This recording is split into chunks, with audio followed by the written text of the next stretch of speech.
ආලෝකීය පාඩමේ ප්‍රිස්ම තුලින් සිදුවන වර්තනය සම්බන්ධ ප්‍රායෝගික පරීක්ෂණ තමයි අපි බලන්නේ. මීට පෙර අපි මේ සම්බන්ධ පරීක්ෂණ දෙකක් කරලා තියෙනවා. වර්ණාවලී මානයේ පරීක්ෂණය කොටස් දෙකකට තමයි දරුවන්ට ලැබෙන්නේ. ඒයින් දෙවන කොටස අපි වෙනම පරීක්ෂණයක් විදිහට තමයි සාකච්ඡා කරන්නේ. ඒතර මේ කොටසේ අපි බලාපොරොත්තු වෙන්නේ අවම අපගමන කෝණයේ සෙවීමත් ප්‍රිස්මයේ සාදා ඇති ද්‍රව්‍යයේ වර්තනාංකය සෙවීමත්. අවම අපගමන කෝණය ගණනය කිරීම ප්‍රිස්මයේ සාදා ඇති ද්‍රව්‍යයේ වර්තනාංකය සෙවීම. මේ දෙක තමයි මේ කොටසේ අපි අද සාකච්ඡා කරන්නේ. ඒතර මේ තියෙන්නේ දැන් මෙතන මේ ප්‍රිස්මය තිබුණේ නැත්නම් මේ ප්‍රිස්මය මෙතන තිබුණේ නැත්නම් අර සමාන්තරිකයෙන් එන ආලෝක කිරණ කෙලින්ම මේ පැත්තට ගමන් කරන්න ඕන. අපි මේක සරල රූප තරණයක් ඇන්දොත් මේ වගේ තමයි තියෙන්නේ. දැන් සමාන්තරයෙන් එන සෝඩියම් ආලෝකය මේ වගේ රේඛාවකින් අපිට පෙන්වන්න පුළුවන්. ඒතර මේ ආලෝකය මෙහෙම ඇවිල්ලා ප්‍රිස්මයට පතනය වුණාම අපි දන්නවා වර්තනය වෙනවා. මේ වර්තනය වෙනකොට කිරණය හැරිලා ගමන් කරනවා. ඒක තමයි අපි අපගමනය කියලා කියන්නේ. ඒතර මේ කිරණය මෙතනින් පස්සේ අභිලම්බය දෙසට නැවිලා මෙතනින් අභිලම්බයෙන් ඉවතට ඔන්න ඔය ආකාරයට තමයි ගමන් කරන්නේ. ඒතර මෙතන ප්‍රිස්මයේ තිබුණේ නැත්නම් මේ කිරණය කෙලින්ම මේ පැත්තට දුරේක්ෂයෙන් බලන්න පුළුවන්. සමාන්තරිකයක් දුරේක්ෂයත් එකෙල්ලේ තියුවම කෙලින්ම අපිට රේඛාව පේනවා. ඒතර මේ රේඛාව මෙන්න මෙහෙම කෙලින්ම ඔය වගේ මේ පැත්තට යනවා. දැන් එහෙනම් අපගමන කෝණය කියලා කියන්නේ මෙන්න මේ නිර්ගමන කිරණයත් මේ මුලින් තියෙන කිරණයත් අතර කෝණය. මෙන්න මේ කෝණය. අපි මීට පෙර පරීක්ෂණයක් කළා වර්ණාවලි මානය භාවිතා නොකර ප්‍රිස්මයකට අර ඇල්පෙටි දෙකක් භාවිතයෙන් පතන කිරණය පෙන්눔 කළා නිර්ගමන කිරණයත් අරගෙන එතනින් අපි කෝණ මානයෙන් අපගමන කෝණය සෙව්වා. ඒ යටතේ අපි ප්‍රස්ථාරයක් ඇන්දා. මේ ඒ පරීක්ෂණයම තමයි. නමුත් දැන් වර්ණාවලි මානය භාවිතා කළා තමයි මෙතන අපගමනය සොයන්නේ. එතකොට දැන් මෙන්න මේ කෝණය සොයන්න අපි දුරේක්ෂය පිහිටුම් දෙකකට ගෙනියන්න වෙනවා. දුරේක්ෂය අපිට කරකවන්න වෙනවා පිහිටුම් දෙකකට. මෙතන තියලා එක පාඨාංකයක් ගන්න ඕන. අනිත් පාඨාංකය මෙතන තියලා ගන්න ඕන. නමුත් මේ පරීක්ෂණය අපි සැලසුම් කරන්නේ අවම අපගමන කෝණය සොයන්න. ඒ කියන්නේ අපගමනය අපි දන්නවා අර පතන කෝණය වැඩි වෙන විට අපගමනය ක්‍රමයෙන් අඩු වෙලා කියන්නේ ආරම්භයේදී තමයි වැඩි යගයක් තියෙන්නේ. ආරම්භයේදී වැඩි යගයක් තිබිලා වේගයෙන් අඩු වෙලා නැවත වැඩි වෙනවා. එහෙමනම් අපි මේ ප්‍රිස්මයට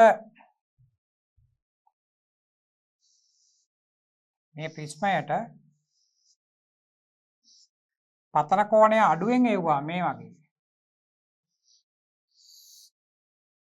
මේ පැත්තට යනවා කෝණය ටිකක් වැඩි වෙන්නේ. පතන කෝණය මේ පැත්තෙන් වැඩි කරාම මේ පැත්තෙන් මෙන්න මේ ආකාරයට කෝණය වැඩි කරාම මේ පැත්තෙන් කිරණය දැන් මුලින් තමයි අපගමනය වැඩි. ගොඩක් පහළ තියෙන. ඊට පස්සේ ටිකක් උඩට එන්නේ. මෙන්න මේ ආකාරයට එනවා. මෙන්න මෙහෙම. ඒතර අපගමනය අපිට පේන්නේ දුරේක්ෂයෙන් බැලුවම මේ පහළ ඉඳලා ටික ටික උඩට තමයි යන්නේ. මේ පැත්තට ගිහිල්ලා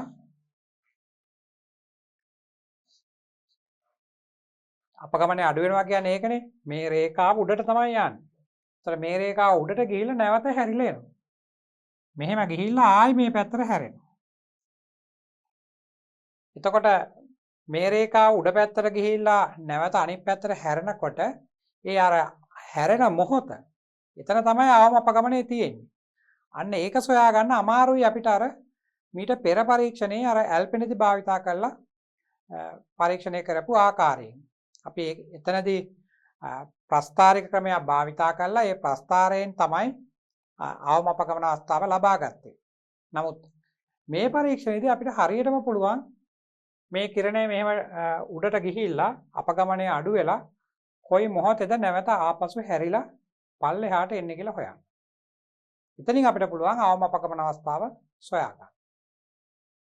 එතන දැන් දරුවෝ විද්‍යාගාරයට යනකොට මේ පරීක්ෂණය කරන්න යනකොට දරුවන්ට අවබෝධයක් තියෙන්න ඕන අපි මේ වර්ණාවලි මානය හරහා බලනකොට අපිට පේන්න ඕන කියලා දික්සිදුර ටිකක් පහලින් පටන් අරන් එක පැත්තකට ගිහිල්ලා ආපසු හැරිලා එන අවස්ථාවක්. එක පැත්තකට ගමන් කරලා අනිත් පැත්තට හැරිලා එන්න ඕන. ඉතින් අපි මෙහෙම මේ අඳිනකොට තමයි මේ වගේ මට පේන්නේ. අපි ප්‍රිස්ම මේසය මත මට්ටම් කරලා ප්‍රිස්මේ තියලා බැලුවම එකම තිරස් රේඛාවේ තමයි මට කිරණ පේන්නේ. එතකොට මට මෙන්න මේ ආකාරයට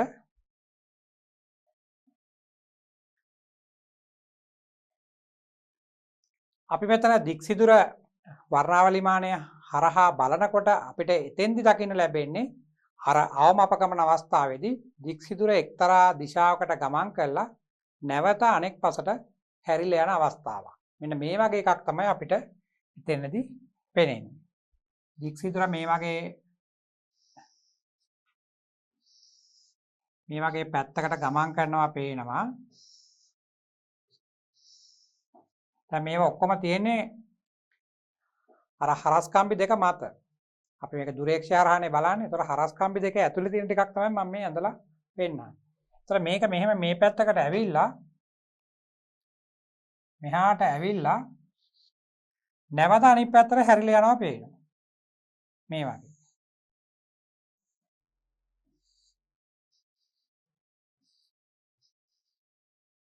ඒතර අපි මෙතන හරස්කම්බි දෙක ඇඳොත් මෙන්න මේම නම් ඔය හරස්කම්බි දෙක තියෙන්නේ.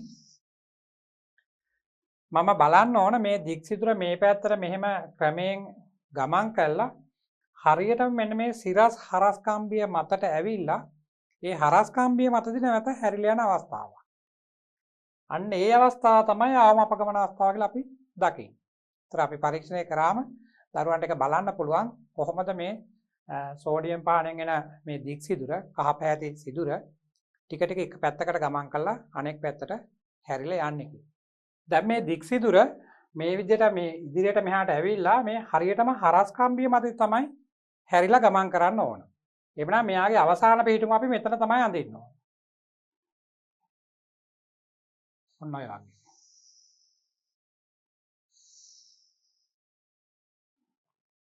ඒතර මෙහෙම ආවා ඊට පස්සේ මෙතනින් හැරිලා මේ පැත්තට ගියා. මෙහෙම ඇවිල්ලා මේ පැත්තට ගියා.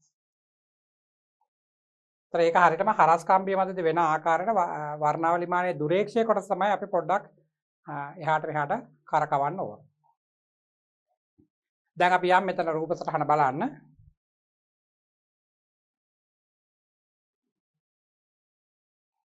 දැන් මේ පරීක්ෂණයට එනකොට අපි ප්‍රිස්ම මේසය මට්ටම් කරලා ඉවරයි.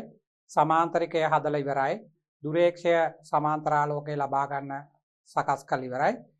දැන් අපිට නිකම්ම පාඨාංග ගන්න විතරයි අතර මේ කොටසේ තියෙන්නේ.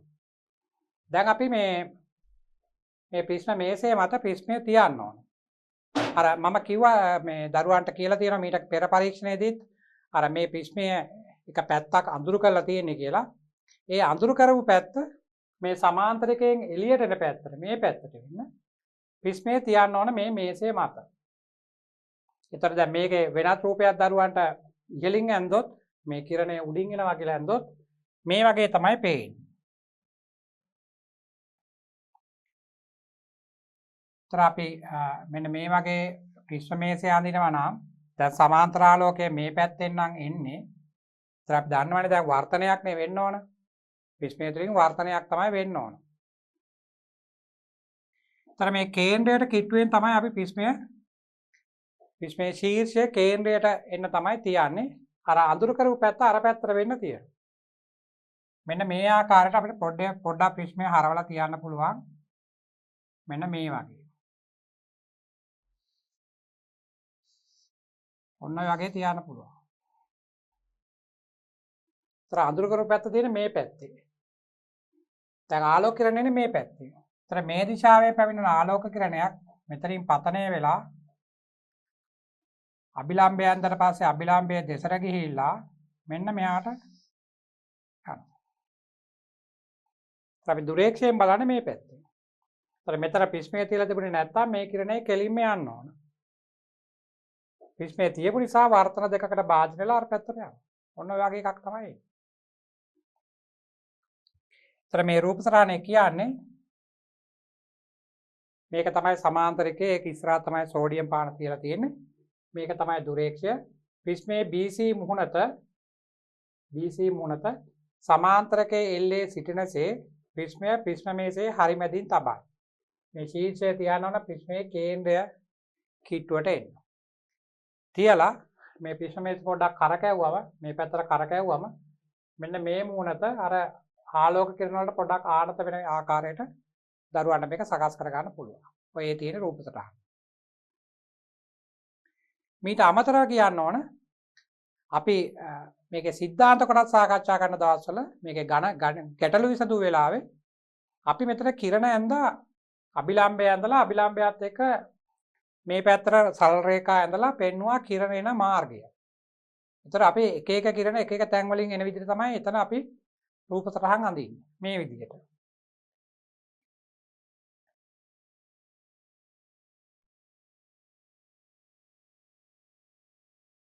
අපි ප්‍රිස්මය මෙහෙම ඇඳනම් මෙතන අභිලම්බයේ තියෙනවා නම් අපි කිරණ ඇඳ මේ ආකාරයට අංශක 30න් එන කිරණයක් 40න් එන කිරණයක් ඔය ආදී වශයෙන් අපි මේ වගේ තමයි ඇඳන්නේ. ඒතර පතන කෝණ වෙනස් වෙනවා අභිලම්බයත් එක්ක මේ පැත්තට මනින නිසා. මේවනේ පතන කෝණ කියන්නේ 30 40 50 ආකාරයට වෙනස් කරන්න පුළුවන්. නමුත් මේ පරීක්ෂණයට කියාම අපි සමාන්තරිකය චලනය කරන්න බෑ. ඒක අචලව සවි කරලා තියෙන්නේ. ඒතර ඒක ඉදිරියේ තමයි සෝඩියම් පහන තියෙන්නේ. ඒක නිසා ආලෝකේන මාර්ගය මට වෙනස් කරන්න බෑ. මේ විදිහට මෙහාට ගෙනියන්න හැකියාවක් නැහැ. එහෙමනම් ප්‍රිස්මේ මත පතනය වෙන කෝණය වෙනස් කරන්න වෙන්නේ ප්‍රිස්මේ ටික ටික කරකවලා. ඒ ප්‍රිස්මේ කරකවන්න ඕන නිසා තමයි මම ප්‍රිස්ම මේසය හිමින් එක් පැත්තකට කරකවන්නේ. ඒතර එක පැත්තකට කරකැවුවොත් පතන කෝණය වැඩි වෙයි. අනෙක් පැත්තට කරකැවුවොත් පතන කෝණය අඩු වෙයි. ඉතින් මට මෙතන කෝණය වැඩි කරන්නයි ඕන. ඒක නිසා මම මේ මෙතන තියෙන සම්පූර්ණ මේසෙ මෙහෙම හිමින් එක පැත්තකට කරකවනවා.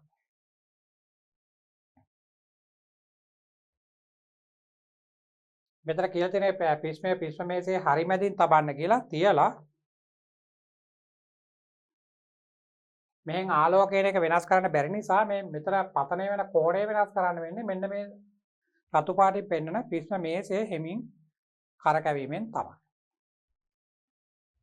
ඊන්පසු කැපිටල් A කියන ප්‍රිස්ම කෝණයේ තියෙන මේ වාර්තක ධාරය සමාන්තරයෙන් ඈත් වෙන දෙසට ප්‍රිස්මය ස්වල්පයක් කරකවනවා. සෙමෙන් ඒ කියන්නේ කලින් මේක කෙලින්ම තිබුණා. ඊට පස්සේ මේක පොඩ්ඩක් මේ පැත්තට ඇලවෙන විදිහට තමයි මේක සකස් කරලා තියෙන්නේ.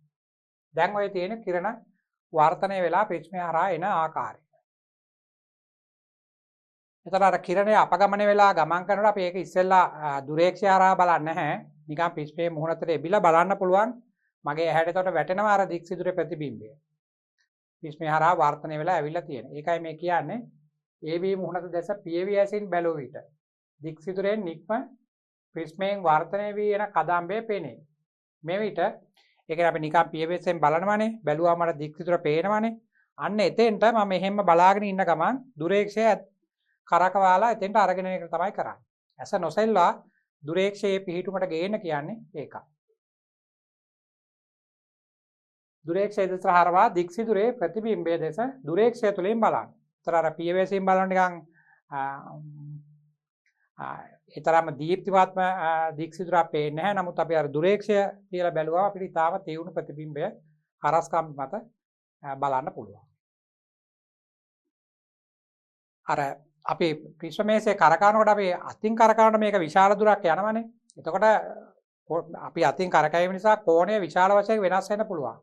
ඒක නිසා අර අපි දික්සිදුර ගෙනල්ලා හරස්කම්බි අතරට ඊට පස්සේ දුරේක්ෂයේ අර ප්‍රිස්ම මේසයේ චලනය කරන ඇණය තද කරලා සියුම් සීරු මාරු යන කරකවීමෙන් තමයි හිමින් අපිට මේක දික්සිදුර එක පැත්තකට චලන වෙන ආකාරය බලන්න පුළුවන්. සාමාන්‍යයෙන් මුලින් කරන්නේ අපි අතින් ප්‍රිස්ම මේසයේ හිමිට කරකවන. ඒතකොට අපිට පේනවා දික්සිදුර මෙහෙම එක පැත්තකට ගිහිල්ලා ආය අනිත් පැත්තට හැරිලා යනවා. අර හරියටම හැරෙන තැන බලා ගන්න සියුම් සීරු මාරු යන තමයි භාවිතා කරන්නේ. ඒකයි මේ ටික කියලා තියෙන්නේ. විභාගයට ලියනකොට මේවා මේ විදිහටම ලියන්න ඕන. මෙතන එකයි කියන්නේ ප්‍රිස්ම මේසය තද කරන ඇණය බුරුල් කර ප්‍රිස්මයේ සමග මේසය වරකට ස්වල්පය බැගින්. එක සැරේටම මේ හැරිලා යන තැන එන්නේ නැහනේ. අර ප්‍රිස්ම මේසය කරකවන්න පුළුවන් ඇණය බුරුල් කරලා හෙමින් කරකවාගෙන එන්න ඕන. එතකොට ටික ටික පේනවා දික් සිදුර ඇවිල්ලා යනවා. අර හරියටම හැරෙන තැන ගන්න තමයි සියුම් සීරු මාරු ඇණය භාවිතා කරන්නේ. එක් අවස්ථාවකදී ක්‍රමයෙන් ලං වී යා ප්‍රතිබිම්බය ආපසු යනු දැකිය හැකියි. මම අතින් කරකවන්නම් කෝණේ විශාල වශයෙන් වෙනස් වෙනවනේ. ඒක එක සැරේට මට පේනවා එක පැත්තකට ඇවිල්ලා අනිත් පැත්තට හැරිලා ගමන් කරනවා. එවිට ප්‍රිස්ම මේසයේ දෙපසට ස්වල්ප වශයෙන් කරකවමින් ප්‍රතිබිම්බයේ ක්ෂණික ලෙස ස්ථාවර පිහිටීම සොයාගෙන ඒ පිහිටීමේදී ඇණයෙන් ප්‍රිස්ම මේසය තද කර දුරේක්ෂයේ හරස් කම්බි එහා සමපාත කරන්න. ඒ අර හරියටම හැරිලා යන තැන තමයි සිරස් හරස් කම්බිය උඩින් නතර කරන්න ඕනේ. ඒකයි මේ කියන්නේ. අපි පරීක්ෂණය කරනකොට බලමු කොහොමද මේකේ ප්‍රතිබිම්බය අපිට දකින්න ලැබෙන්නේ කියලා.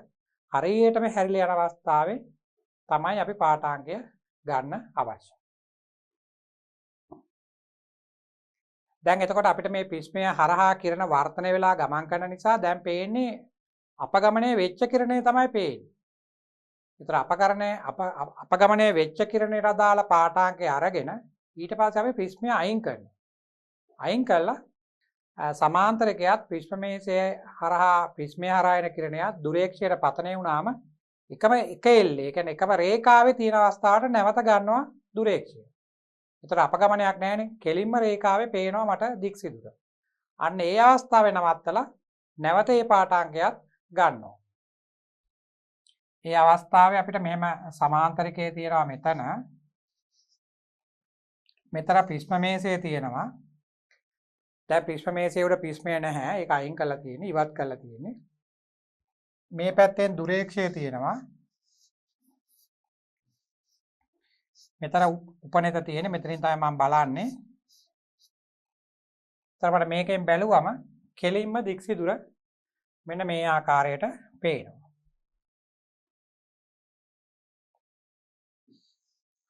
මේ මම ඇදලා තියෙන්නේ මෙතන උපනෙතෙන් බැලුවම පේන හරස් කම්බි තියෙන කොටස. අන්න ඒක මට හරියටම දික් සිදුර මෙන්න මේ ආකාරයට පේනවා. දරුවන්ට මේ අවස්ථාවේ මේ දික් සිදුර හරියටම හරස් කම්බිය මත නැතුව ටිකක් එහාට වෙලා මෙහාට වෙලා තියෙනවා නම් ඒ කියන්නේ ඒගොල්ලෝ එකම රේඛාවේ නැහැ කියන එක. ඒතර දුරේක්ෂය හැමින් පොඩ්ඩක් මේ පැත්තට චලිත කරාම හරි. ඒතර මේ වගේ එනවා. ඒතර මේ තියෙන අපගමනයක් නැති අවස්ථාව. ඒතර ඒ අවස්ථාවේ අපි පාඨාංකය ලබා ගන්න ඕන. ඒතර ඒ පාඨාංකයයි කලින් අර දික්සිදුර හරස් කම්බිය මත යන්තමින් හැරිලා යන අවස්ථාවේ වෙන පාඨාංකයයි ගත්තම ඒ දෙකේ අන්තරයෙන් මට පුළුවන් අවම අපගමන කෝණය සොයන්න. දැන් දරුවන්ට පැහැදිලි වෙන්න ඕනේ මේ පරීක්ෂණයේදී අපි ගන්න පාඨාංක මොනවද කියලා. මෙතන වඩා අමාරු කාර්යය තමයි මේ ප්‍රිස්මය හරහා කිරණය වර්ධනය වෙලා අනෙක් මූණකින් නිර්ගමනය වුණාට පස්සේ අර දික්සිදුරේ ප්‍රතිබිම්බය වර්ණාවලිමානයේ දුරේක්ෂ කොටසින් බලලා ඒක ඇතුළට අල්ලගන්න එක. ඒක ඇතුළට ගන්න බැරිනොත් මුකුත් කරන්න බෑනේ. ඒ එහෙම ගන්න බැරිනොත් ඒකට හේතුව ඔයාලා මීට පෙර කොටසේ ප්‍රිස්ම මේසේ මට්ටම් කරන එක හරියට කරලා නැති නිසා.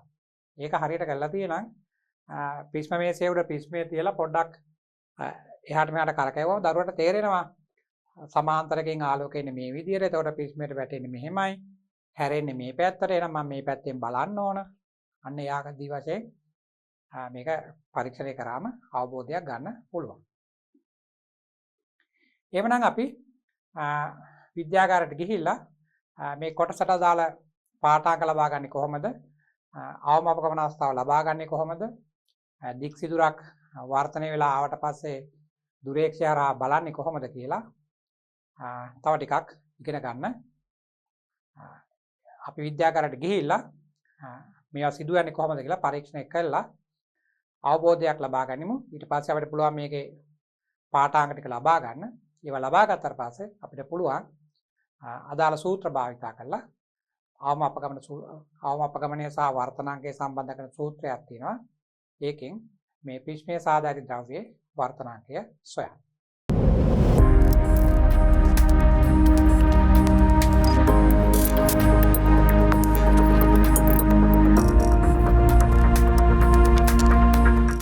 ආලෝකය පාඩමේ ප්‍රිස්ම තුලින් සිදුවන වර්තනය සම්බන්ධ පරීක්ෂණ තමයි අපි සලකා බලන්නේ. මීට පෙර අපි පරීක්ෂණ කිහිපයක් කළා. ඒ යටතේ වර්ණාවලි මානය භාවිතා කළා ප්‍රිස්මයක ප්‍රිස්ම කෝණය සොයන්න අපි පරීක්ෂණයක් මීට පෙර බලලා තියෙනවා. ඒතර අද පරීක්ෂණයෙන් අපි බලන්නේ ඒ පරීක්ෂණයේම දිගුවක් විදියට අවම අපගමන කෝණයේ සෙවීමත් ප්‍රිස්මයේ සෑදී ද්‍රව්‍යයේ වර්තනාංකයේ සෙවීමත් සඳහා වර්ණාවලි මානය කොහොමද භාවිතා කරන්නේ කියලා.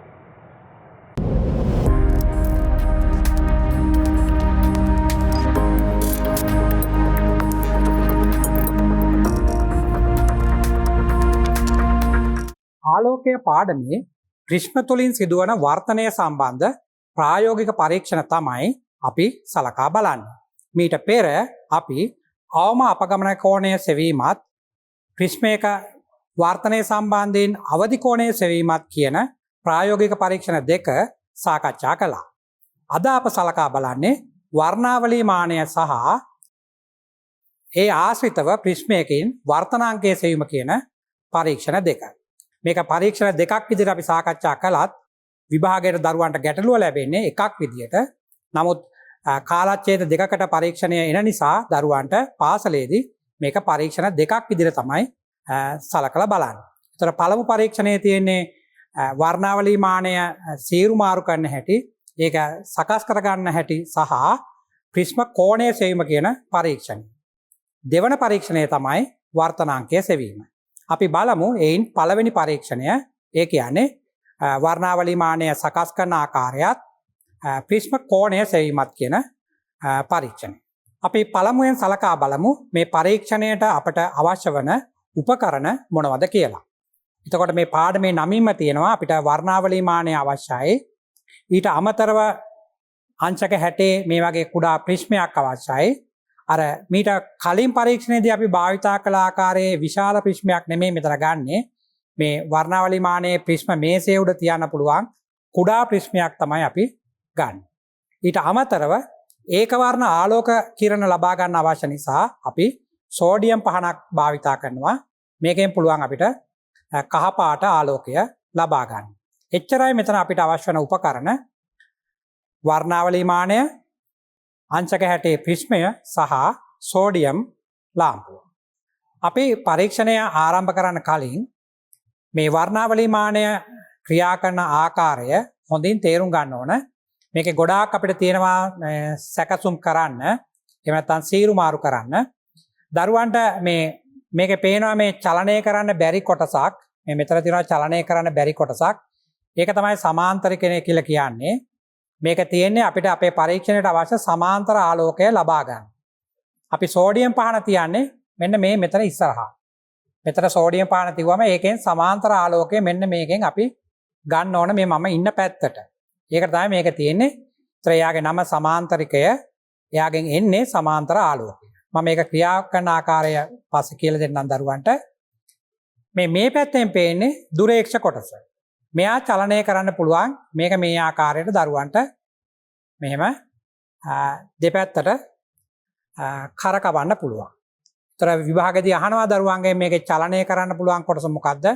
අචලව සවි කරලා තියෙන කොටස මොකද්ද කියලා. ඒතර මේවයි තියෙන කාච මගින් ප්‍රතිබිම්බ නාභිගත කරන්න දරුවන්ට මේ සීරු මාරු කරන්න එන දෙකක් තියෙනවා. මේ සමාන්තරිකයේත් එකක් තියෙනවා. මේක ඉදිරියට පිටුපසට මේ ආකාරයට ගමන් කරනවා. දුරේක්ෂයේ කොටසෙත් ඒ ආකාරයෙන්ම දරුවන්ට බලන්න පුළුවන්. මේ විදිහට මේක ඉදිරියට පිටුපසට චලිත කරලා දරුවන්ට පුළුවන් නාභිගත කරන්න. එතකොට මතක තියාගන්න එකක් චලනය කරන්න බෑ, අනිත් එක චලනය කරන්න පුළුවන්. මේ මෙතන තියෙන්නේ ප්‍රිස්ම මේසය. මේක තමයි ප්‍රිස්ම මේසය. එයා මේ පැත්තේ මේ ඇනේ බුරුල් කරාම දරුවන්ට මේක අවශ්‍ය ප්‍රමාණයට ඉහළට ඔසවන්න නැත්නම් මේකෙන් ගලවන්න පුළුවන් මේ ආකාරයට. මෙතන සවි කළා මේ වගේ පහලට ගෙනියන්න. ඒ වගේ Tamanට අවශ්‍ය මට්ටමකට මේක සවි කරගන්න පුළුවන්. පිස්ම මේසය කියලා කියන්නේ මෙන්න මේ කුඩා වෘත්තාකාර කොටස. ඒ කොටස අපි මට්ටම් කරන්න ඕන පරීක්ෂණය ආරම්භ කරන්න කලින්. මේ පිස්ම මේසය මට්ටම් කරන්න ඕන. ඒක මට්ටම් කරන්න දරුවන්ට පේනවා ඇති මේකේ තියෙනවා මේ වගේ ඇන තුනක්. අංශක 60කට වගේ වෙන්න සමපාද ත්‍රිකෝණයක ආකාරයට සකස් කරපු ඇන තුනක් තියෙනවා. ඒවා පහළින් මෙන්න මේ වගේ තියෙනවා කුඩා ස්ක්‍රූප් මේ තියෙන්නේ. මේවා කරකැවීමෙන් පුළුවන් දරුවන්ට මේ මේසය ඉහළට පහළට ඒ කියන්නේ පැත්තකට හරිම හැල කරන්න ආනත කරන්න පුළුවන්. ඒතකොට ඒක මේ වගේ ආකාරයට තිබුණොත් එක ඇණයකින් මේ එක ඇණයකින් පුළුවන් මේක මෙහෙම සිරස්ව මෙන්න මේ වගේ චලිත කරන්න. දෙපස ඇණ වලින් පුළුවන් මේක මේ වගේ දෙපැත්තට මේව කරන්න. ඒ තල දෙකක මේක චලිත කරන්න තමයි මේ ඇණ තුනක් තියෙන්නේ. ඒතකොට මේ ඇණ තුන කරකැවීමෙන් තමයි දරුවන්ට මේ පිස්ම මේසය මට්ටම් කරන්න වෙන්නේ. මේවා ගොඩාක් දුර කරකවන්න බෑ. එහෙම වුණොත් මේ මෙතන තියෙනවා ස්ක්‍රූප්පු මේක මේ දුනු කෑල්ලක් දුන්නක් තියෙනවා. මේ හැම එකේම ඒවා සමහරට පනින්න පුළුවන්. ඒක ද කුඩා දුරක් තමයි චලිත කරන්න අවශ්‍ය. එතකොට මේ පැත්තෙන් දරුවන්ට පේනවනේ මේ මෙන්න මේක බුරුල් කරලා මේක ඉහළට ඔසවන්න පුළුවන් දරුවන්ට නැත්තම් පහත් කරන්න පුළුවන්. ඊළඟට මෙතන තියෙනවා මම ඉන්න පැත්තේ ශරීරය පැත්තෙන් තියෙන දුරේක්ෂ කොටස. ඒ දුරේක්ෂයේ කොටසේ මෙන්න මේ කෙළවරේම තියෙන දරුවන්ට පේන මේ කළු පැහැති පොඩි රවුමක් එක්ක කාචයක්. ඒ කාචය තමයි අපි උපනෙත කියලා හඳුන්වන්නේ. උපනෙත.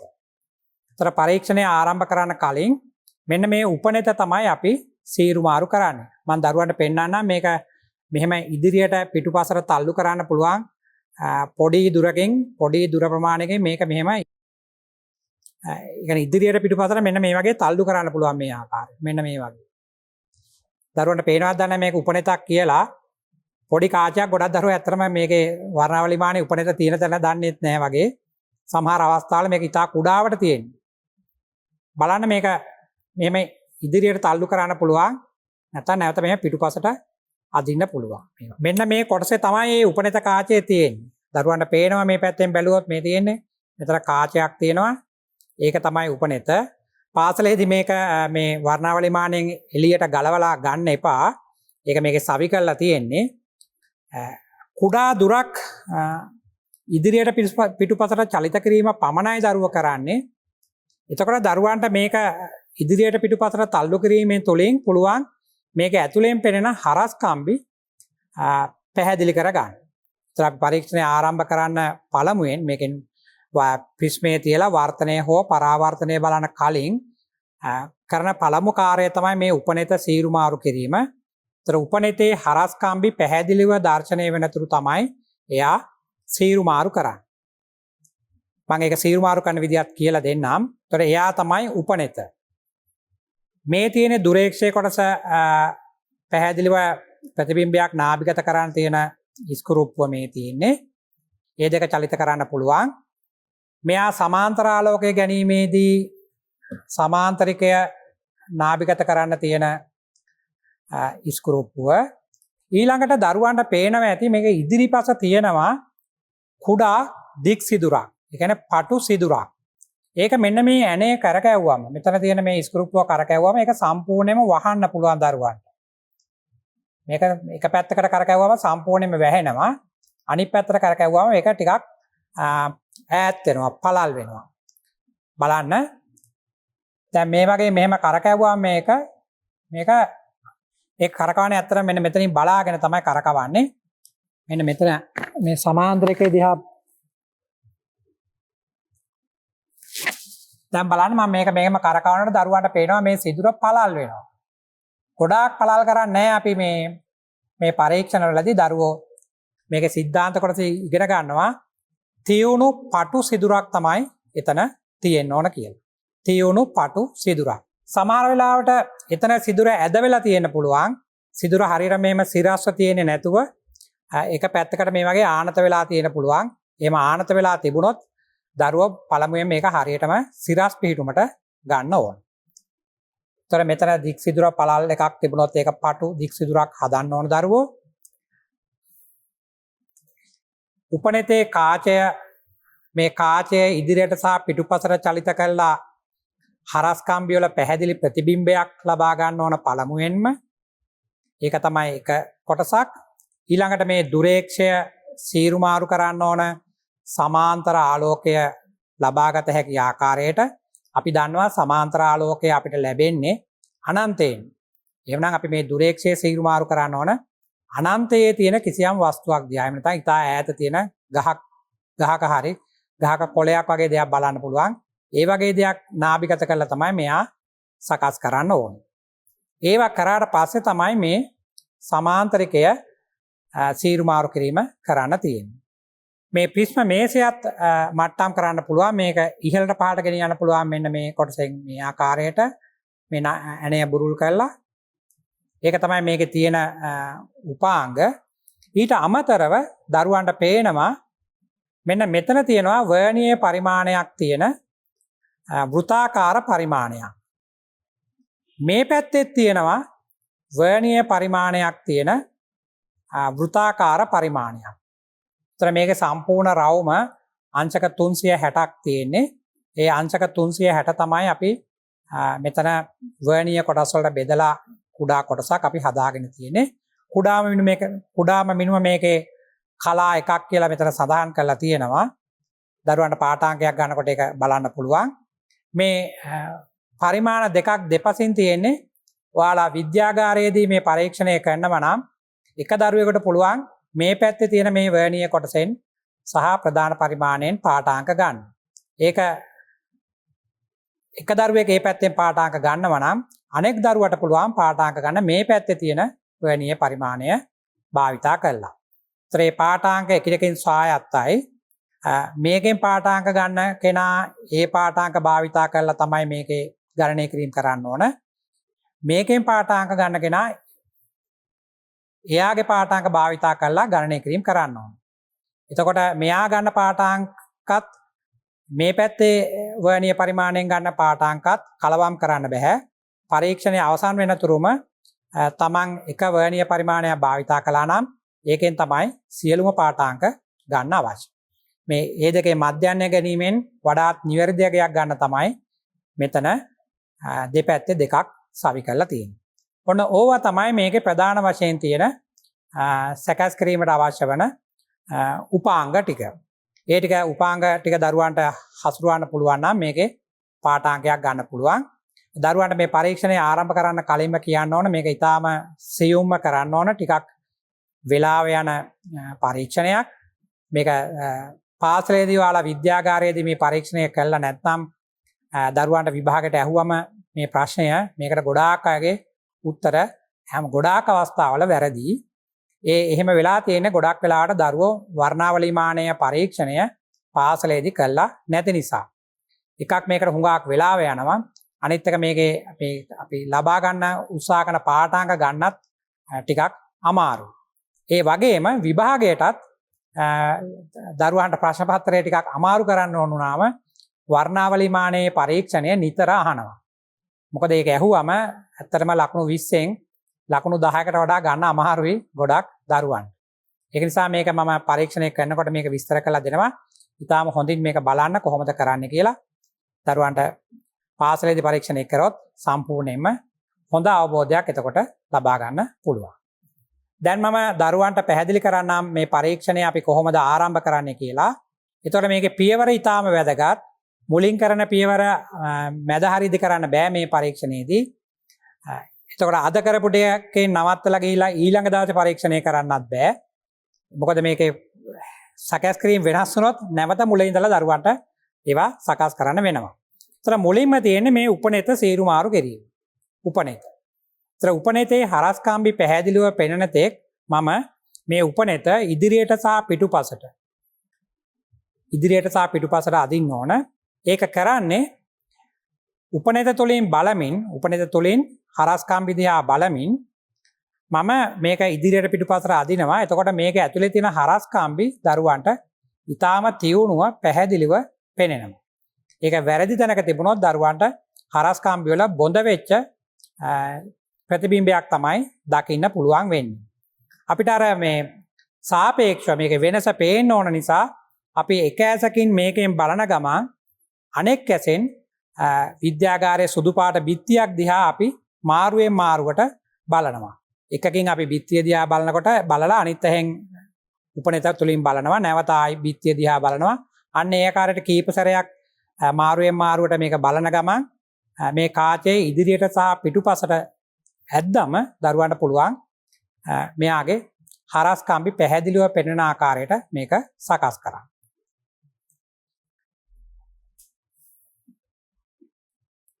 දැන් මම මෙන්න මේ ආකාරයට මේ පහළට ගිහිලා මේක දිහා බලනවා. බලන ගමන් මම අතින් මේක ඉදිරියට සහ පිටුපසට චලිත කිරීමක් සිද්ධ කරනවා.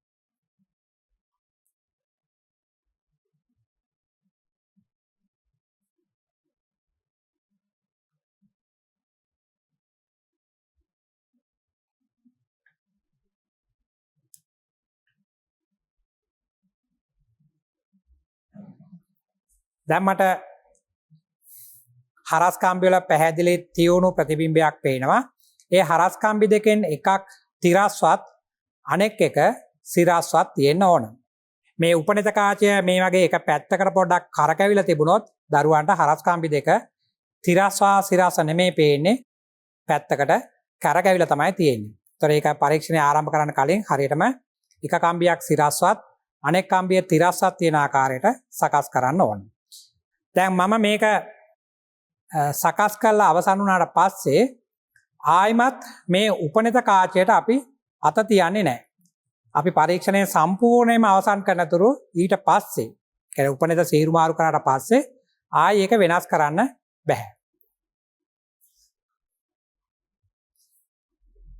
මේ ආකාරයට අර ගොඩක් වෙලා කාචය දිහා බලාගෙන ඉන්නකොට හරස් කම්බි දිහා බලාගෙන ඉන්නකොට දරුවන්ට ඒක කියුණු පැහැදිලි ප්‍රතිබිම්බයක් වගේ නොපෙනෙන්න පුළුවන්. ඒක නිසා තමයි අපි එක හැකින් සුදු පාට බිත්තිය දිහා බලනවා, ආයි කාචයෙන් මේකේ හරස් කම්බි බලනවා. අන්න ඒක ආකාරයට කීප වතාවක් මේක මාරුවේ මාරුවට බලන්න.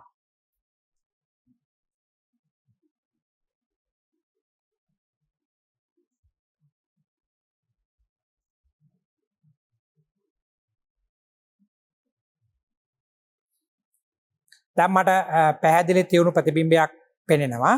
දැන් ඒ කොටස අවසන්. දැන් අපිට තියෙන්නේ මේ දුරේක්ෂය සීරු මාරු කරන්න. දුරේක්ෂයේ කාර්යභාරය තමයි එයාට මේ පැත්තෙන් ලැබෙන සමාන්තර ආලෝකය හරස් කම්බි මත නිවැරදි ආකාරයට නාභිගත කිරීම. එතකොට අපි ඒකට මේ වර්ණාවලි මානය අපි අරගෙන යනවා. සාමාන්‍යයෙන් විද්‍යාගාරේ නම් දරුවන්ට පුළුවන් ජනේලයක් අසලට ගෙනහිලා ජනේලයෙන් ඈත තියෙන ගහක් වගේ දෙයක් නැත්නම් ගහසක කොළයක් වගේ දෙයක් බලන්න. ඒතර එයාගේ යටිකුරු වෙච්ච ප්‍රතිබිම්බයක් තමයි දරුවන්ට මෙතන පේන්නේ. එකවරම බැලුව ගමන් ඒ යටිකුරු ප්‍රතිබිම්බයක් පැහැදිලිව පේන්නේ නැහැ. ඒතකොට මෙන්න මේකෙන් සීරු මාරු කරන්න පුළුවන් දරුවන්ට හරස් කම්බි මතට ඒ අපි බලපු වස්තුවේ යටිකුරු ප්‍රතිබිම්බය පැහැදිලිව ලැබෙන තේ. මේක අපි විද්‍යාගාරයේ සමහර දරුවෝ ඉන්න තැනක ඉඳලා අනන්තයේ තියෙන වස්තුවක් බලන්න බැරි නම් මේක එතනින් එළියට ගෙනල්ලා තමයි මේ වගේ වස්තුවක් බලන්න ඕන.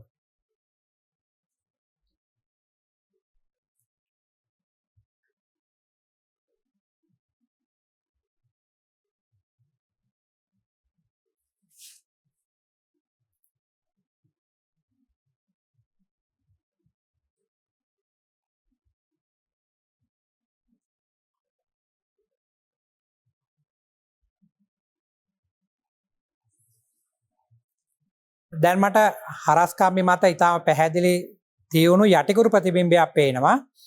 අපි ඒතර බැලුවේ අනන්තයේ තියෙන වස්තුවක ප්‍රතිබිම්බයක්. ඒ කියන්නේ අපි දැන් මේ දුරේක්ෂ කොටස සමාන්තර ආලෝකය ලබා ගැනීම සඳහා නාභිගත කරලා අවසන්. ඒතර මම කලින් මෙතන උපනෙත සීරු මාරු කරා. දැන් දුරේක්ෂයේ සීරු මාරු කරා. අනන්තයේ තියෙන වස්තුවක පැහැදිලි ප්‍රතිබිම්බයක් ලැබෙන තෙක් දැන් ඒ කොටස් දෙක අවසන්. දැන් දරුවන්ට ආයිමත් මේ පරීක්ෂණ දෙකම ඉවර වෙනතුරු මේ උපනිත කාචය වෙනස් කරන්නත් බෑ. දුරේක්ෂයේ සීරු මාරු කරන මෙන්න මේ ඇණය කරකවන්නත් බෑ. මෙතන තියෙන උපනිත කරකවන්නත් බෑ. දැන් පරීක්ෂණයේ ඒ ටික අපි කළා අවසන්. තව දෙයක් කියන්න ඕන දරුවන්ට දරුවෝ මේ කොටස් නිවැරදිව සීරු මාරු කළා නැත්නම් මේක සමාන්තරාලෝකය ලබා ගැනීම සඳහා දුරේක්ෂය නාභිගත කළා නැත්නම් මේ පරීක්ෂණයේ ඉතිරි කොටස් සාර්ථකව කරන්න බැරිව යනවා. මොකද මේකේ පරීක්ෂණයේ ඉදිරියට යන්න වෙන්නේ මේ කොටස් සාර්ථක වුණොත් පමණයි. ඒක නිසා පරීක්ෂණය කරනකොට පැහැදිලිව හරියට මේවා සීරු මාරු කිරීම කරන්න අවශ්‍යයි. මේක අපි ජනේලයක් ගාවට ගෙනහිලා අනන්තයේ වස්තුවක් බලලා නැවත අපි අඳුරු කරපු කාමරයට ගෙනාවට පස්සේ එහෙම නැත්නම් ඒ ගේන අතරතුර දරුවෙක් මේක නැවත කරකවලා වෙනස් කරොත් පරීක්ෂණය සම්පූර්ණයෙන්ම අසාර්ථක වෙනවා. ඒක නිසා පරිස්සම් වෙන්න ඕන අපි අනන්තයේ තියෙන වස්තුවක් බැලුවට පස්සේ මේක චලිත කරන්නේ නැතුව තියන්නත් උපනෙත වෙනස් කරන්නේ නැතුව තියන්නත්. දැන් අපි කොටස් දෙකක් අවසන්. දැන් අපිට තියෙන්නේ මේ සමාන්තරාලෝකය ලබා ගන්න මෙයා සූදානම් නිසා මේ සමාන්තරිකය පාවිච්චි කරලා මේක භාවිතා කරලා සමාන්තරාලෝකය ලබා දෙන්න සලස්වන්න ඕන. මොකද මෙයා සමාන්තරාලෝකය ගන්න නම් මෙයා සමාන්තරාලෝකය ලබා දෙන්න ඕන. ඒතර එයාගේ කාර්යභාරය තමයි මෙතන තියෙන සෝඩියම් පහනෙන් ලැබෙන ආලෝකය මේක හරහා සමාන්තර ආලෝක කිරණ කදම්බයක් ආකාරයට මෙයාට ඒ කියන්නේ දුරේක්ෂ කොටසට ලබා දීම. අපි දැන් බලමු කොහොමද සමාන්තරිකය සීරු මාරු කරන්නේ කියලා.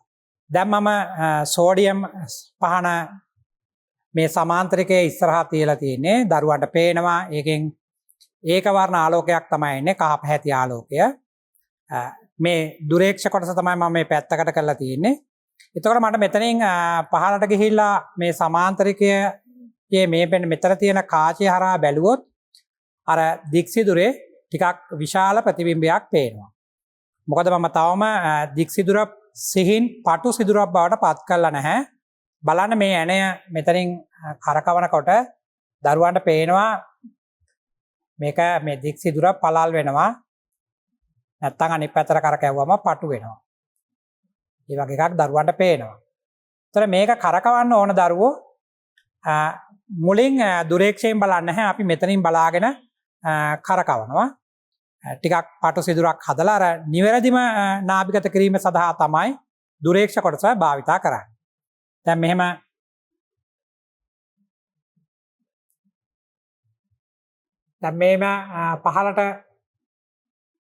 පහළට ගිහිල්ලා බලනකොට අපිට විශාල ලොකු එළියක් එනවා මගේ මූණටත් වැටෙනවා මෙතනින් එන විශාල ආලෝකය.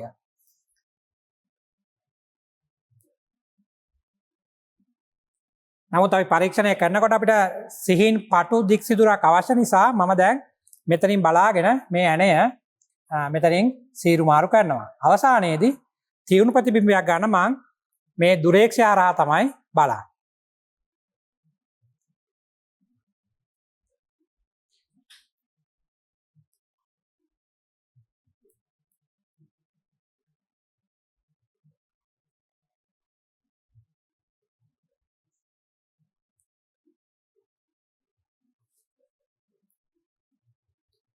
දැන් මම මෙතනින් දුරේක්ෂය හරහා බලනවා.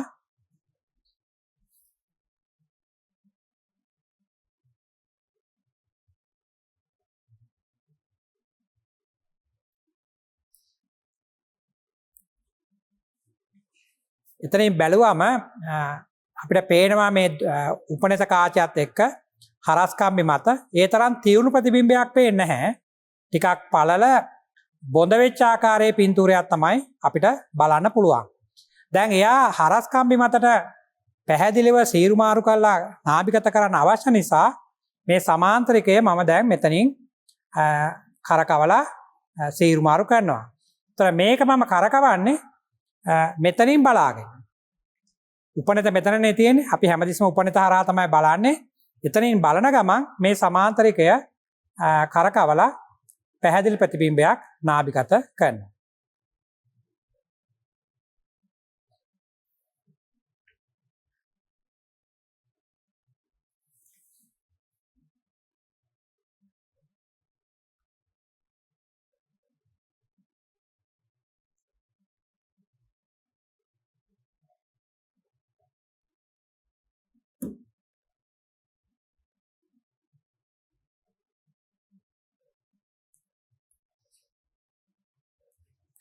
දැන් මට දික්සුදුරේ පැහැදිලි ප්‍රතිබිම්බයක් ඇවිල්ලා තියෙනවා. මම තවත් කුඩා ප්‍රමාණයක් මේ සිදුර පටු කරන්න අවශ්‍ය නිසා මේ ඇණයත් නැවත කුඩා ප්‍රමාණයක් කරකවන්න.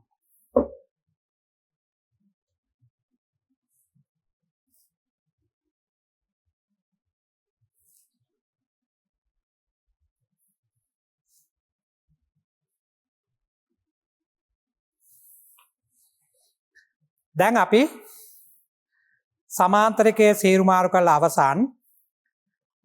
දැන් මට අතන සෝඩියම් පහනෙන් ලැබෙන කහ පැහැති ආලෝකයේ පැහැදිලි තියුණු දික්සිදුරක් මේ දුරේක්ෂයේ උපනෙත හරහා බැලුවම හරස් කම්බි මත දකින්න පුළුවන්. දැන් අපි මේ පරීක්ෂණයට අදාළව මේ වර්ණාවලී මානයේ සිදු කරන මේ වර්ණාවලී මානයේ සිදු කරන සකස් කිරීම ගොඩක් කළා අවසන්. දැන් අපිට තවත් තියෙන්නේ මේ වර්ණාවලී මානයේ මේ ප්‍රිස්මයේ තියෙන මේසය. මේ මේසය මට්ටම් කරන්න තමයි තියෙන්නේ. ඒතර මේ සමාන්තරිකයේ අක්ෂයත් මෙතර ප්‍රිස්මයේ තියුවම ඒ හරහා එන අක්ෂය මේ දුරේක්ෂයට එන්නේ ආලෝකය මේ ආකාරයට. ඒවා එකම අක්ෂයේ තමයි තියෙන්න ඕන. ඒක නිසා මේ මේසය මට්ටම් කරේ නැත්නම් මෙතනින් පැමිණෙන ආලෝකය ප්‍රිස්මයේ වැදෙන්නේ ප්‍රිස්මයේ කේන්ද්‍රයට නෙමෙයි. අන්න ඒක නිසා තමයි අපි මේ ප්‍රිස්ම මේසය මට්ටම් කරන්නේ. ඒකට භාවිතා කරන්නේ මෙන්න මෙතන තියෙන මේ කුඩා ඉස්කුරුප්පු 3. ඒ සඳහා අපි මේ ප්‍රිස්ම මේසයේ උඩ මේ ප්‍රිස්මය තබන්න අවශ්‍යයි. අපි ඉස්සෙල්ලා ඉගෙන ගන්න ඕන කොහොමද මේක මේ මේසයේ උඩ තියන්නේ කියලා. දැන් මේ දුරේක්ෂ කොටස දරුවන්ට එහාට මෙහාට කරන්න පුළුවන්. මේ ආකාරයට මෙහාට නැත්තම් මේ පැත්තට දරුවන්ට පරීක්ෂණය කරන පහසු ආකාරයට එහාට ඒ කියන්නේ වාමාවර්ත හෝ දක්ෂිනාවර්තව කරකවන්න පුළුවන්. නමුත් මේ සීරු මාරු කරන ඒවා මුකුත් වෙනස් කරන්න බෑ.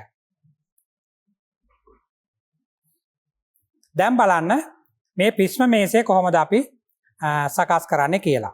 මේ ප්‍රිස්මය අපි අර මීට පෙර පරීක්ෂණවලදී භාවිතා කරපු අංශක හැටේ අර විශාල ප්‍රිස්මයක් නෙමෙයි, ඊට වඩා කුඩා ප්‍රිස්මයක්. මේක මේ ප්‍රිස්ම මේසය මත තියන්න සුදුසු ආකාරයට තමයි සකස් කරලා තියෙන්නේ. මේකේ මුහුණක් දෙකක් තියෙනවා, ටිකක් රළු ස්වරූපයෙන් තියෙන්නේ. දරුවන්ට ඒක පෙනේවිද දන්නේ නැහැ. ඒ කියන්නේ මෙන්න මේ පැත්තක් තියෙන එක පැත්තක් තියෙනවා. ඒ පැත්තෙන් ආලෝකය පිටතට නිර්ගමනය වෙන්නේ නැහැ. මේ පැත්තෙන්. ඒක අඳුරු කරලා තියෙන්නේ.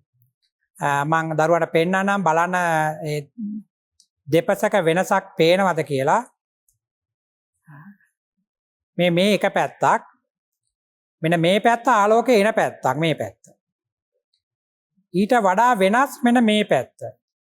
මෙන්න බලන්න. ඔන්න ඔය පැත්ත. මේක නිකන් අඳුරු කරලා තියෙන නිකන් රළු ගතියක් තියෙන මේ පැත්තේ. ඒ පැත්තෙන් ආලෝකය නිර්ගමනය වෙන්නේ නැහැ. ඒ වගේ මම දැන් මේ ප්‍රිස්මේ මෙහෙම රඳවගෙන ඉන්නවා නම් අතේ මේ ඉහළ පැත්තත් රළු කරලා තියෙන මේ පැත්ත. ඒතර ඒකයි මේක විශේෂ ප්‍රිස්මයක්. මේක තමයි අපි වර්ණාවලි මානයේදී හැම විටම භාවිතා කරන්නේ. දැන් මේ ප්‍රිස්මේ තියන්න ඕන මේ ප්‍රිස්ම මේසය මත. ප්‍රිස්ම මේසය මත තියන්න ඕන. ඒ ප්‍රිස්ම මේසය මත ප්‍රිස්මේ තබන්නත් අපි නිවැරදි ක්‍රමවේදයක් තියෙනවා. අපි ඒකත් ඉගෙන ගන්න ඕන. දරුවන්ට පේනවා මේ ඉස්කුරුප්පු වෙන තුන මෙන්න මෙතන පේනවා. ඒගොල්ලෝ සමපාද ත්‍රිකෝණයක් ආකාරයට තමයි තියෙන්නේ. ඒතර මේ සමපාද ත්‍රිකෝණේ මේ ඇන දෙකක් යා කරන රේඛාවක් අපි සලකනු කරොත්, මේ වගේ ඇන දෙකක් යා කරන රේඛාවක් සලකනු කරොත්, ඒ ඇන දෙක යා කරන රේඛාවට අභිලම්බ වෙන විදියට, අභිලම්බ වෙන ආකාරයට මේ ප්‍රිස්මයේ එක පැත්තක්, මෙන්න මේ පෘෂ්ඨයක්, මේ වගේ පෘෂ්ඨයක් මේ රේඛාවට අභිලම්බ වෙන ආකාරයට තමයි අපි මේ ප්‍රිස්ම මේසය මත තබන්නේ. ඒ වගේම මෙයාගේ මේ ශීර්ෂය ප්‍රිස්ම මේසයේ කේන්ද්‍රයට ආසන්නයෙන් තමයි තියන්නේ. බලන්න මම මේක තියෙන විදිය. සමහර විට දරුවන්ට පාසලේදී වර්ණාවලි මානය භාවිතා කරනකොට සමහර වර්ණාවලි මානවල මේ ඇන තුනෙන් ඇන දෙකක් යා කළා පැහැදිලි තියුණු රේඛාවක් ඇඳලා තියෙනවා. සමහර ප්‍රිස්ම මේසවල ඒ ලම්බක රේඛාවත් ඇදලා තියෙනවා. ඒතර දරුවන්ට කිසිම අපහසුතාවයකින් තොරව මේ ප්‍රිස්ම මේසය මත තියන්න පුළුවන්. එහෙම මේ රේඛා සලකුණු කළා නැත්නම් දරුවන්ට තමයි ඇසෙන් බලලා මෙන්න මේ දෙක යාකන රේඛාවට ලම්බකව තමයි මම මේක තියන්නේ කියලා අනුමාන කළා තමයි ඒක තියන්න වෙන්නේ. බලන්න මම මෙන්න මේ ආකාරයට මේක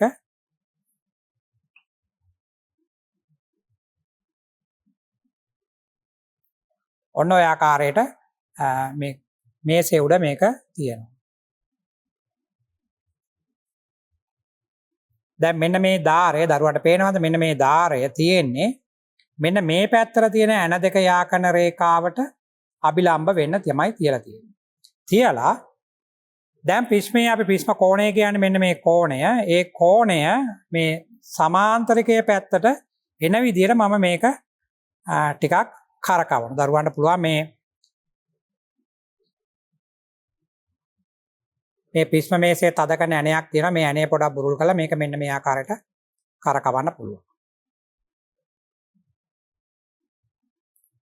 දැන් දරුවන්ට පොඩි අවබෝධයක් එන්න ඕන. මේක අපි සිද්ධාන්ත කොටසදී සාකච්ඡා කළා. මේ පැත්තෙන් සමාන්තර ආලෝකය මෙහෙම පතනය වෙලා මේ ප්‍රිස්මයේ මෙන්න මේ පැත්තේ මුහුණතටත් මෙන්න මේ මුහුණතටත් මේ පැත්තේ මුහුණතටත් පතනය වෙලා ඒ වයින් පරාවර්තනය වෙලා තමයි ආලෝක කිරණ මේ පැත්තට යන්නේ. එකක් මෙහාට යනවා අනිත් ආලෝක කිරණය මෙහාට ගමන් කරනවා. අපි මීට කලින් පරීක්ෂණයේදී මේ ප්‍රිස්ම කෝණය ගණනය කළා ප්‍රකාශ අල්පෙනදී භාවිතා කළා. මම එතෙන්දී සඳහන් කරා දරුවන්ට ප්‍රිස්ම කෝණය වඩාත් නිවැරදිව ගණනය කරන්න පුළුවන් කියලා වර්ණාවලි මානය පරීක්ෂණයේදී අපි දැන් ඒක අද මේ පරීක්ෂණයේදී කරන්න ඕන.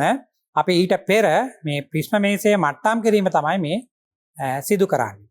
දැන් මෙතනින් පැමිණෙන ආලෝකය මේ පෘෂ්ඨයට පතනය වෙලා මෙන්න මේ පැත්තට පරාවර්තනය වෙලා යනවා. ඒක දරුවන්ට පුළුවන් මේ පැත්තට ගිහිල්ලා බලන්න. පියවි ඇසෙන් බලන්නත් පුළුවන්. පියවි ඇසින් බලලා ඊට පස්සේ පුළුවන් මේ දුරේක්ෂය මේ පැත්තට චලිත කරලා ඒක බලන්න. ඒ වගේම අනෙක් මුහුණතට පතනය වෙන ආලෝක කිරණ පරාවර්තන වෙලා මේ පැත්තට යනවා. ඒතර ඒකත් නිරීක්ෂණය කරන්න පුළුවන් මේ දුරේක්ෂය මෙන්න මේ විදිහට මෙහාට ගෙනහිල්ලා.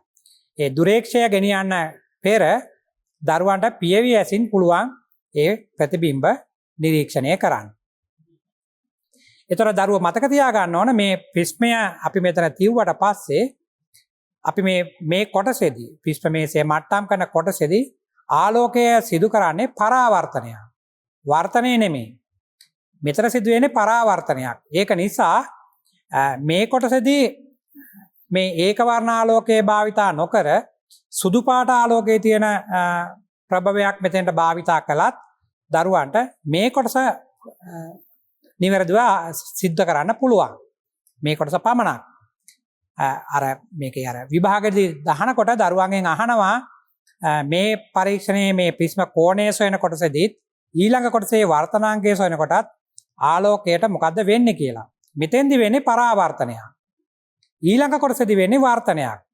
එතකොට අපි ප්‍රිස්මේ තියෙන ආකාරය ඒ කොටසෙදි සලකලා බලමු. දැන් මම පියවි ඇසින් බලනවා මේ පැත්තට ගිහිල්ලා මට අර දික්සිදුරේ ප්‍රතිබිම්බයක් පේනවද කියලා.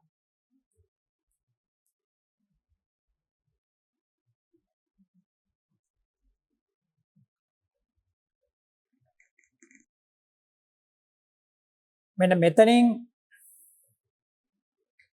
මට පේනවා දික්සිදුරේ ඒ තරම දීප්තිමත් ප්‍රතිබිම්බයක් නෙමෙයි. නමුත් ප්‍රතිබිම්බයක් පේනවා.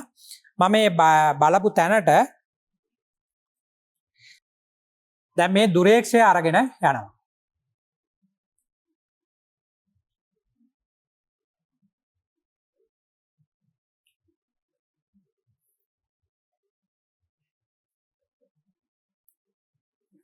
දැන් මට හරස් කම්බි මත පැහැදිලි ප්‍රතිබිම්බයක් පේනවා දුරේක්ෂයෙන් බැලුවම.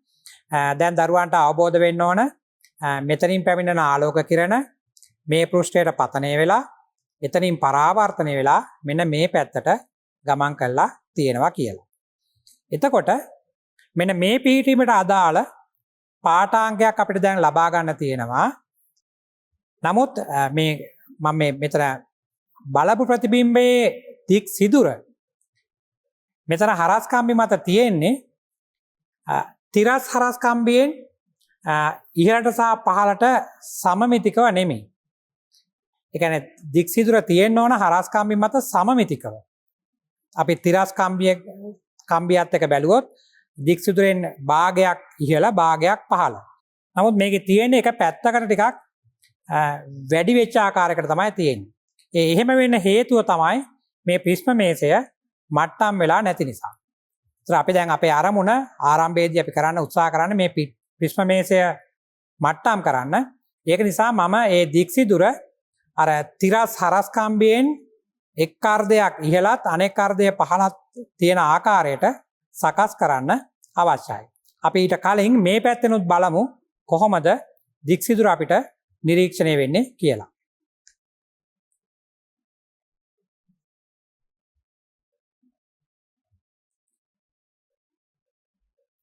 දැන් මෙන්න මේ පිහිටුමේ මට මේ හරියෙන් බැලුවම පේනවා දික් සිදුරේ ප්‍රතිබිම්බය.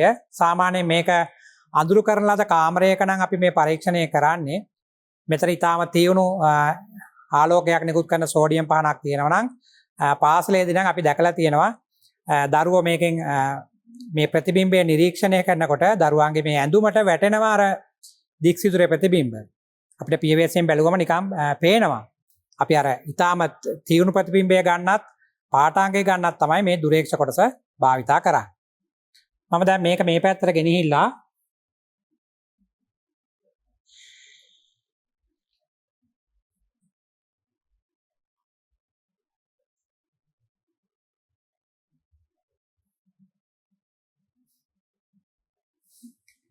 දැන් දික් සිදුරේ ප්‍රතිබිම්බයක් ලැබිලා තියෙනවා.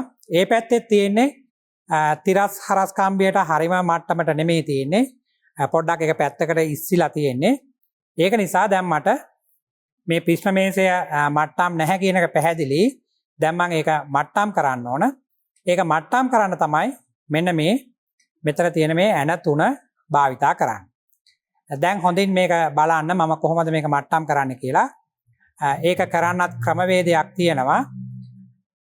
දරුවෝ මේ දුරේක්ෂය අර අපි පළමු පිටුමේ තියාගෙන හිටිය අවස්ථාවේ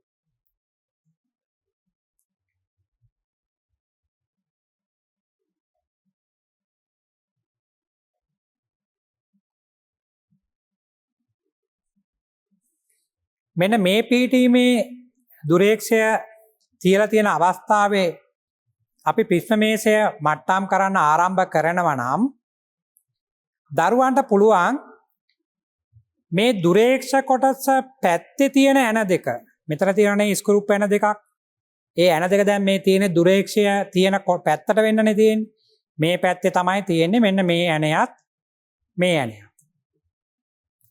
එතකොට දරුවන්ට පුළුවන් මේ දුරේක්ෂයට ආසන්නයෙන් තියෙන ඇන දෙක මෙතනින් කරකවන්න එක්ක මේ ඇණය නැත්නම් මේ ඇණය සාමාන්‍යයෙන් විභාගයට ප්‍රශ්නය අහනකොට දරුවන්ගේට දෙන රූප සටහනේ ගොඩක් ලාට මේ ඇන තුන ABC කියලා නම් කරලා තියෙනවා අපෙන් අහන්නේ ඔබ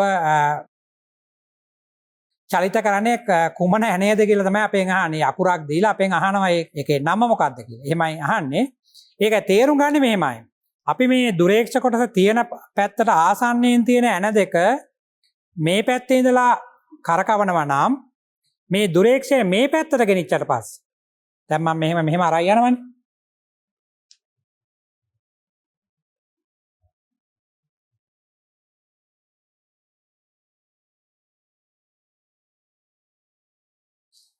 මෙහෙම ගෙනිච්චට පස්සේ මේ පැත්තට ගෙනාවට පස්සේ දරුවන්ට සීරු මාරු කරන අයිතිය තියෙන අර ඉතිරි ඇනේ පමණයි.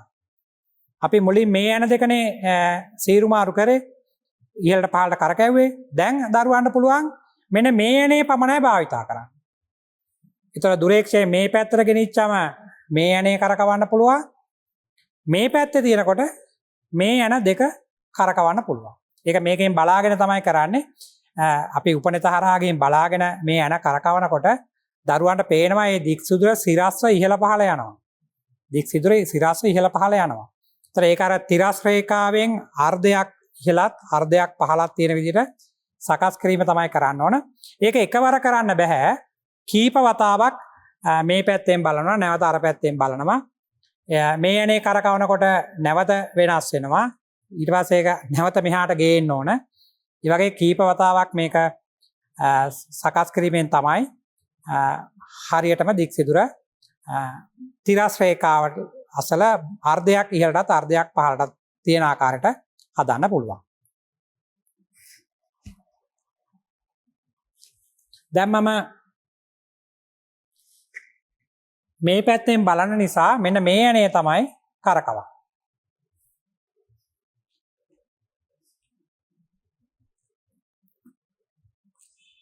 දැන් මේක කරකවනකොට දරුවන්ට පේනවා දික් සිදුර ඉහළට යනවා.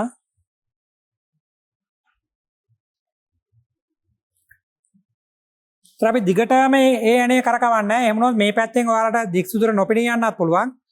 සුළු ප්‍රමාණයක් තමයි ඉහළට ගෙන යන්නේ. දැන් නැවත මේ පැත්තෙන් බලන්න.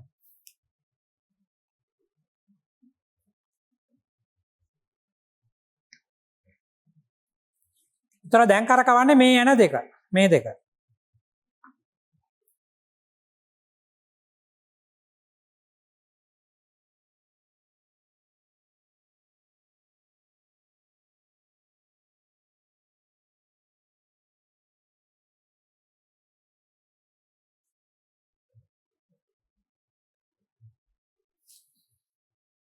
දැන් නැවත මම මේ පැත්තට ගෙනිහිලා බලනවා ප්‍රතිබිම්බයට මොකද්ද වෙලා තියෙන්නේ කියලා.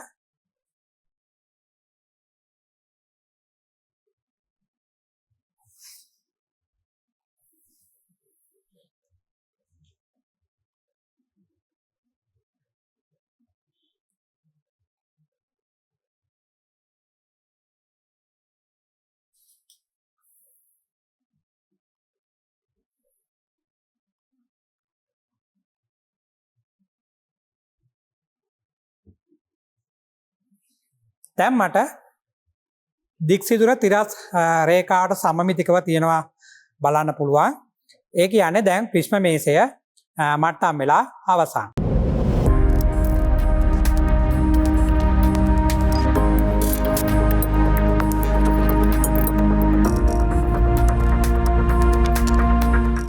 අපි දැන් බලමු මේ පරීක්ෂණය කොහොමද කරන්න කියලා. එතකොට මේ පරීක්ෂණයේ අරමුණ තමයි මේ ප්‍රිස්මයකින් සිදුවන වර්තනයේ අවම අපගමන අවස්ථාව ලබා ගැනීමත් ප්‍රිස්මයේ සාදා ඇති ද්‍රව්‍යයේ වර්තනාංකය සෙවීමත්. මේ දෙකම අපි මීට කලින් පරීක්ෂණයකදී ප්‍රස්ථාරික ක්‍රමයක් භාවිතා කරා. එතන ප්‍රස්ථාරය ඇඳලා ඒ ප්‍රස්ථාරය අනුසාරයෙන් අවම අපගමනය ගන්නකොට එතන ඊටාම නිවැරදි අගයක් අපිට ලබා ගන්න අමාරුයි. ඒක නිසා තමයි මේක වර්ණාවලි මානය හරහා වඩාත් නිවැරදිව අද පරීක්ෂා කරන්න. මේ පරීක්ෂණය කරනකොට මීට කලින් ප්‍රිස්මයේ ප්‍රිස්ම කෝණය සෙවීම සඳහා වර්ණාවලි මානය දරුවෝ සකස් කිරීමක් කරා. ඒ ටික ඒ ආකාරයටම අවශ්‍යයි. දරුවන්ට පාසලට ගිහිල්ලා එක සතියක ප්‍රිස්ම කෝණය සොයන පරීක්ෂණය කළා. ඊළඟ සතියේ ප්‍රිස්මයේ සාදා ඇති ද්‍රව්‍යයේ වර්තනාංකය සොයන පරීක්ෂණය කරන්න බෑ. එහෙම කරනවා නම් නැවතත් වර්ණාවලි මානයේ සීරු මාරු කිරීම ටික කළා ඒක සකස් කරන එක නැවත මුල ඉඳලා කරන්න වෙනවා. ඒක නිසා මේ පරීක්ෂණයට සෑහෙන වේලාවක් යනවා. සාමාන්‍යයෙන් කණ්ඩායමක් එකතු වුණාම කාලච්ඡේද දෙකක් ප්‍රමාණවත් වෙන්නේ නැහැ ඇත්තටම මේ පරීක්ෂණය කරන්න. දැන් අපි මම දරුවන්ට පෙන්නනවා මෙතන තියෙනවා සෝඩියම් ලාම්පුව. ඒතර ඒ සෝඩියම් ලාම්පුවෙන් පැමිණෙන ආලෝකය පටු දික් සිදුර හරහා මේ සමාන්තරිකයෙන් එනවා. ඒ කියන්නේ එතනින් ලැබෙන්නේ සමාන්තර ආලෝකය. ඒතර ඒ සමාන්තර ආලෝකය මේ දුරේක්ෂයේ කොටසෙන් පුළුවන් දැන් නාභිගත කරන්න. අපි ඒක පළමු පරීක්ෂණයේදී කරා මෙයා සමාන්තර ආලෝකයේ ලැබෙන ආකාරයට සීරු මාරු කළා. දැන් මම මේ සෝඩියම් පහනෙන් ලැබෙන ආලෝකයෙන් දික් සිදුරේ පැහැදිලි ප්‍රතිබිම්බය මේ හරස් කම්බි මත නිරීක්ෂණය කරොත් මේක මට සරල රේඛාවක් වගේ තමයි පේන්නේ. ඒ කියන්නේ සරල රේඛාවේ කිරණය පැමිණෙනවා කියන එකේ අදහස මෙතන කිරණය කිසිම අපගමනයකට ලක් වෙන්නේ නැහැ කියලා. දැන් මම මේ ප්‍රිස්ම මේසය මත කිසියම් ආකාරයකට තියුවම මේකෙන් වර්තනයක් වෙන ආකාරයට මේකෙන් වර්තනයක් සිද්ධ වෙන ආකාරයට තියුවම දරුවන්ට බලන්න පුළුවන් ආලෝකය මෙතනින් පතනය වෙලා ප්‍රිස්මය හරහා වර්තනය වෙලා මෙන්න මේ පැත්තට තමයි නිර්ගමන කිරණය ගමන් කරන්නේ. ඒතර මේ දුරේක්ෂයේ පිහිටීම මේ පිහිටුමේ ඉඳලා තවත් පිහිටුමකට මට මේ පැත්තට කරකවන්න වෙනවා. මේ පැත්තට කරකැවුවම තමයි නිර්ගමන කිරණය දුරේක්ෂය තුලින් බලන්න පුළුවන් වෙන්නේ. එතකොට අන්න ඒ පිහිටුම මේ සරල රේඛීය පිහිටුමත් දෙවන අවස්ථාවේ බලන පිහිටුමත් අතර කෝණය තමයි අපගමන කෝණය කියලා අපි හඳුන්වන්නේ. එතකොට මේ අපගමන කෝණය පතන කෝණය වැඩි වෙන විට අපගමන කෝණය මේ පැත්තට වේගෙන් අඩු වෙන්න ඕන. අපි සිද්ධාන්ත කොටස ඉගෙන ගත්ත මේකේ ප්‍රස්ථාරයේ හැඩය. එතකොට අපගමනය අඩු වෙලා නැවත වැඩි වෙන්න ඕන. දැන් මම මේ පතන කිරණයට අපගමනයක් සිද්ධ වෙන ආකාරයට මේ ප්‍රිස්ම මේසය මත තබන්න අවශ්‍යයි. එතකොට ප්‍රිස්ම කෝණය සොයන අවස්ථාවේ ප්‍රිස්මේ මේක මත තිව් ආකාරයට නෙමෙයි දැන් ප්‍රිස්මේ මේක මත තබන්නේ. දැන් අපිට වර්තනයක් බැලීමට අවශ්‍යයි. ඒක නිසා මේ ප්‍රිස්මේ එක මුහුණතක් තියෙනවා අඳුරු කරපු මුහුණතක්. මේ අඳුරු කරපු මුහුණත නැත්තම් මේ ධාරය මේ සමාන්තරිකයකට සමාන්තර වෙන ආකාරයට මේකෙන් මේ පැත්තට වෙන්න මෙන්න මේ ආකාරයට තමයි මම මේක ප්‍රිස්ම මේසය මත තබන්නේ.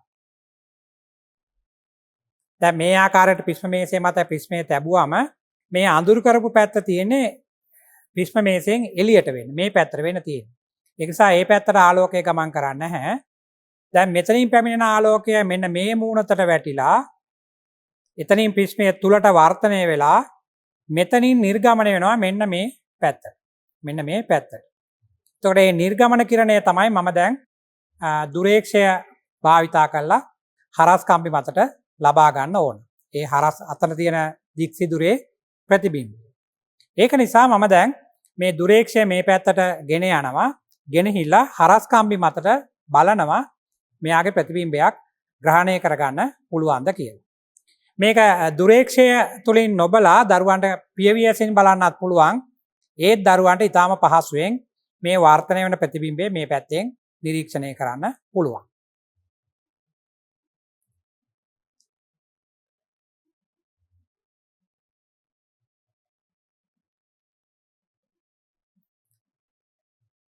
මෙන්න මේ පිහිටුමේ මට පේනවා මේ ප්‍රිස්මේ මෙන්න මේ කෙළවරේ ධාරය ගාවින් වර්තනය වෙලා මේ පැත්තට කිරණ එනවා. සාමාන්‍යයෙන් මේක විද්‍යාගාරයේදී අපි අඳුරු කාමරයක නම් මේ පරීක්ෂණය කරන්නේ. මෙතනින් වර්තනය වෙලා එන කිරණය මෙතනින් පහත් වෙලා බලනකොට සාමාන්‍යයෙන් දරුවෙගේ ඇහැට වැටෙනවා. ඒ කියන්නේ දික්සිදුරේ ප්‍රතිබිම්බය නිකන් ත්‍රිකෝණාශ්‍රාකාර කොටුවක් වගේ හැඩති ප්‍රතිබිම්බය ඒ දරුවගේ ඇස මත වැටෙනවා. අපිට නිරීක්ෂණය කරන්න පුළුවන්. මම දැන් නැවත බලනවා මෙතනින්. මෙන්න මේ පිහිටීමේ මට පේනවා ප්‍රතිබිම්බය. දැන් මම මට මේ පියවියසින් පෙනෙන ස්ථානයට මේ දුරේක්ෂය රැගෙන එනවා මේ ආකාරයට. මෙහෙම දුරේක්ෂය ගේනවා.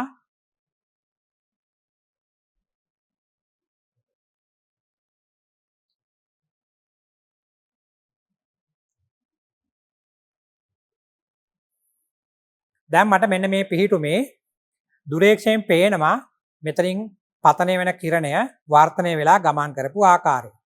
දැන් දරුවෝ දැක්කා අපි කලින් මේක සමාන්තරිකයත් මේ දුරේක්ෂ කොටසත් එකම රේඛාවේ තමයි තබාගෙන තිබුණේ.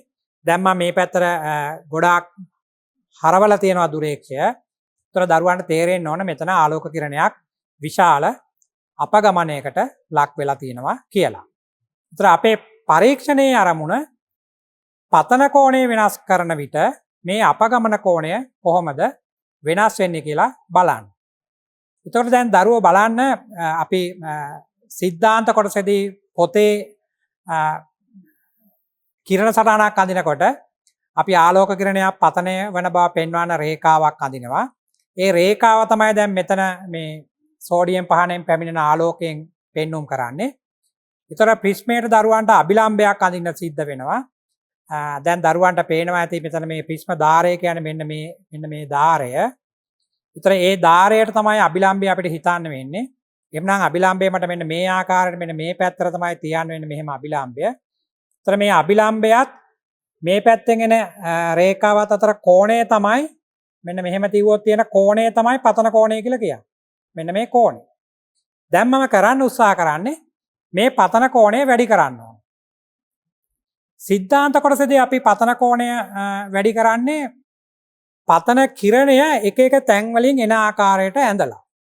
දරුවෝ දන්නවනේ කිරණ අඳින හැටි අපි පතන කෝණය වැඩි වෙන ආකාරයට අපි රේඛා ඇඳලා පෙන්눔 කරනවා කිරණ එන්නේ මෙන්න මේ මාර්ගවල කියලා. නමුත් මේ කොටසේදී මට ආලෝකයේ පැමිණෙන මාර්ගය වෙනස් කරන්න පුළුවන් කමක් නැහැ. මම මෙතන සෝඩියම් පහන සවි කරලා තියෙන්නේ.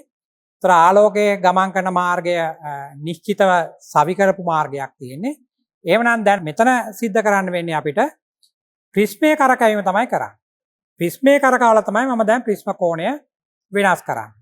ඒතර මම දැන් මේ දුරේක්ෂය සකස් කරලා තියෙන්නේ මෙතනින් එන වර්තිත කිරණය පේන ආකාරයට. දැන් මම මේ දුරේක්ෂය තුලින් බලන ගමන් දුරේක්ෂය තුලින් බලමින් මේ ප්‍රිස්ම මේසය හෙමින් කරකවනවා. ඒතර හෙමින් කරකවනකොට දරුවන්ට පෙනෙනවා මෙතනින් පේනවා අර දික්සිදුර කිසියම් දිශාවකට ගමන් කරනවා. අපි සිද්ධාන්ත කොටස ඉගෙනගෙන තියෙන්නේ පතන කෝණය වැඩි කරොත් අපගමනය අඩු වෙන්න ඕන කියලා. පතන කෝණය වැඩි කරනවා නම් අපගමනය අඩු වෙන්න ඕන. එහෙමනම් අපගමනය අඩු වෙන්න නම් මේ තිරස් රේඛාවෙන් දැන් ඉන්න පිටුම මෙහෙනේ තියෙන්නේ. ඒතර මේ කෝණය තමයි අපගමන කෝණය. මේ මෙතන පේන ලොකු කෝණය. ඒතර අපගමන කෝණය අඩු වෙන්න නම් දුරේක්ෂය නැවත මෙහාට එන්න වෙනවා. දුරේක්ෂය නැවත මේ පැත්තට ගේන්න වෙනවා. ඒතර දුරේක්ෂය මේ පැත්තට එනවා කියලා කියන්නේ අපගමනය අඩු වෙනවා කියන එක. ඒතර නැවත අපගමනය වැඩි වෙන්න නම් දුරේක්ෂය මේ පැත්තට ඇවිල්ලා නැවත අනිත් පැත්තට ගෙනියන්න වෙනවා. අන්න ඒ ආකාරයට දරුවන්ට දික්සිදුරේ ප්‍රතිබිම්බයක් මෙතනින් බලන ගමන් මේ ප්‍රිස්ම මේසයේ හැමින් කරකවනකොට දරුවන්ට පේනවා දික්සිදුර මේ ආකාරයට මේ පැත්තට ගමන් කළා නැවත හැරිලා ගමන් කරන අවස්ථාව. මම දැන් ඒක මේකෙන් හසු කරගන්න බලාගෙන මේ ප්‍රිස්ම මේසය හැමින් එක් පැත්තකට කරකවනවා. මේ ප්‍රිස්ම මේසයේ දෙපැත්තටම කරකවන්න පුළුවන්. එක පැත්තකට කරකැවුවොත් දරුවන්ට පේනවා දික්සිදුරේ ප්‍රතිබිම්බය නොපෙනී යනවා. එතකොට දරුවන්ට වෙන්නේ ප්‍රිස්ම මේසයේ අනෙක් පසට කරකවන්න. අනෙක් පසට කරකවනකොට තමයි දික්සිදුර ක්‍රමයෙන් මේ පැත්තට ගමන් කරලා නැවත හැරිලා යන අවස්ථාව දකින්න පුළුවන්.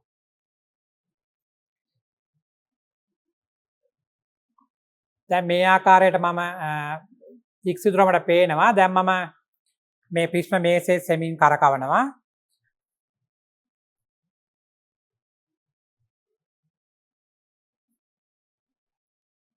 දැන් මට පේනවා දික්සිදුර ගමන් කරනවා එක පැත්තකට.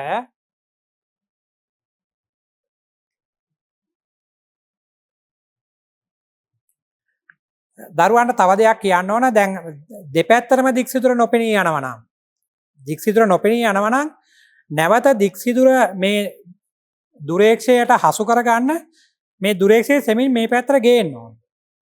හැමතිස්සෙම දික්සිදුරේ ප්‍රතිබිම්බය මේ දුරේක්ෂය තුල හරස්කම්බි මත දකිනාකාරයට තමයි අපි මේක තියාගන්න ඕන. සමහර විට දරුවන් පාසලේදී පරීක්ෂණය කරනකොට දික්සිදුරේ ප්‍රතිබිම්බය දෙපැත්තටම නොපෙනී යන්න පුළුවන්. එහෙම නොපෙනී යනවා නම් දරුවන්ට මේ දුරේක්ෂයේ සෙමෙන් මේ පැත්තට තල්ලු කරාම හරි ඒතර නැවත එනවා දික්සිදුර මේකේ මේ දුරේක්ෂයේ හරස්කම්බි අතරට.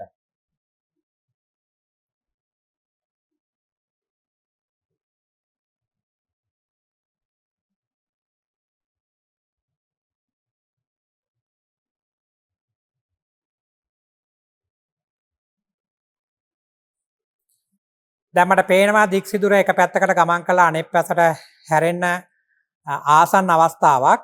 ඒතර ඒ අවස්ථාවේදී මම ඊටාම සීරුවෙන් ඕන මේ ප්‍රිස්ම මේසයේ කරකවන්න. ඒක නිසා දරුවන්ට මෙතන තියෙනවා මේ සියුම් සීරුමාරු ඇණයක්. මේ ඇණය සෙමෙන් කරකවන්න පුළුවන්. සමහරට අපි අතින් මේක කරකවනකොට විශාල කෝණයක් තල්ලු වෙලා යන්න පුළුවන්. ඒක නිසා අපි මේ සියුම් සීරුමාරු ඇණයක් මෙතන තියෙනවා. ඒක කරකැවුවම ඊටාම කුඩා කෝණ වලින් මේක ඒ පැත්තට ගමන් කරවන්න පුළුවන්.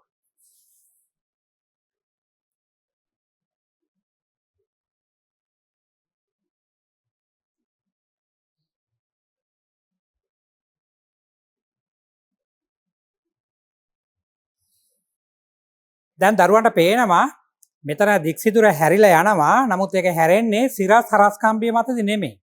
ඊට වඩා ටිකක් එහාද. හරස් කම්බිය තියෙන තැනට වඩා ටිකක් මේ පැත්තෙන් තමයි ඒක අර මෙහෙම හැරිලා ගමන් කරන්නේ. ඒක නිසා මම දැන් මේ දුරේක්ෂය පොඩ්ඩක් මේ පැත්තට ගන්නවා. හරියටම හරස් කම්බිය මතදිම හැරිලා යන ආකාරය.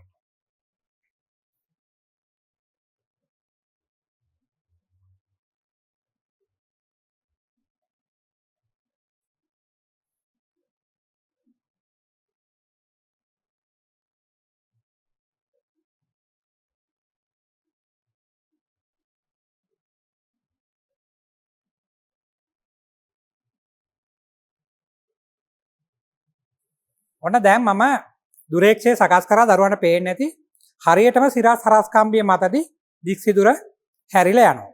ඒ කියන්නේ අපි අවම අපගමන අවස්ථාව දැන් ලබාගෙන අවසන්. අවම අපගමන අවස්ථාව. අර ප්‍රස්ථාරයක් ඇඳලා එතනින් අවම අපගමනය ලබා ගන්නට වඩා මේක ඊටාම නිවැරදි හරියටම හරස් කම්බිය මතදී සිරස් හරස් කම්බිය මතදී මේක හැරිලා ගමන් කරන නිසා. දැන් මෙන්න මේ අවස්ථාවට අදාළ පාඨාංකය තමයි අපි ලබා ගන්න ඕන. ඒතර අපි කලින් දැක්කා මේක මෙහෙම සිරස් කෙලින්ම මේ පැත්තට ආලෝක කිරණය පතනය වුණා. එහෙම පතනය වෙනවා නම් අපගමනයක් නැහැ. දැන් අපගමනයක් වෙච්ච නිසා තමයි මේ පැත්තට ගිහිලා තියෙන්නේ.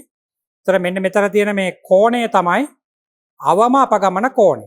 ඒතර මේ දුරේක්ෂයේ මෙන්න මේ පිහිටුමට අදාළ පාඨාංකය තමයි මම ලබාගත යුතු එක පාඨාංකයක්. අනෙක් පාඨාංකය වෙන්නේ මේ ප්‍රිස්මය මෙතනින් ඉවත් කරලා මේ දුරේක්ෂය ගෙනල්ලා සමාන්තරකයේ සමග ඒකරේඛීය පිහිටුමට අන්නේ පිහිටුමට අදාළ පාඨාංකය. ඒතර ඒ පාඨාංක දෙකේ වෙනසෙන් මට ලැබෙනවා අවම අපගමන කෝණය. බලන්න දැන් දරුවන්ට පැහැදිලි වුණාද කියලා? මේ තියෙන්නේ අපගමනයක් නැති වෙන රේඛාව. මේ තියෙන්නේ අවම අපගමණයෙන් ගියපු රේඛාව. ඒතර ඒ දෙක අතර කෝණය තමයි අවම අපගමන කෝණය. ඒතර කෝණය ලබා ගන්නේ මේ පිහිටුමේ මෙතන තියෙන වර්ණීය පරිමාණයේ පාඨාංකයත් දුරේක්ෂය එකම රේඛාවට ගෙනාවට පස්සේ ලැබෙන පාඨාංකයේත් වෙනසෙන්. ඒතර ඒකටත් අපිට පාඨාංක ගන්න පුළුවන් 4ක්. මෙතන වර්ණීය පරිමාණයෙන් ගන්නත් පුළුවන්. මෙතන වර්ණීය පරිමාණයෙන් ගන්නත් පුළුවන්. මම දැන් පළමුව මෙන්න මේ පිහිටුමට අදාළ පාඨාංකය ලබා ගන්නවා.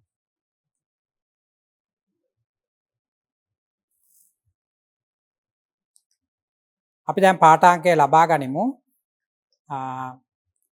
අවම අපගමන අවස්ථාවට අදාළව ප්‍රධාන පරිමාණයේ පාඨාංකය තියෙන්නේ 328යි 328යි. අතනින් අපි කලා කීයක් තියෙද කියලා බලමු.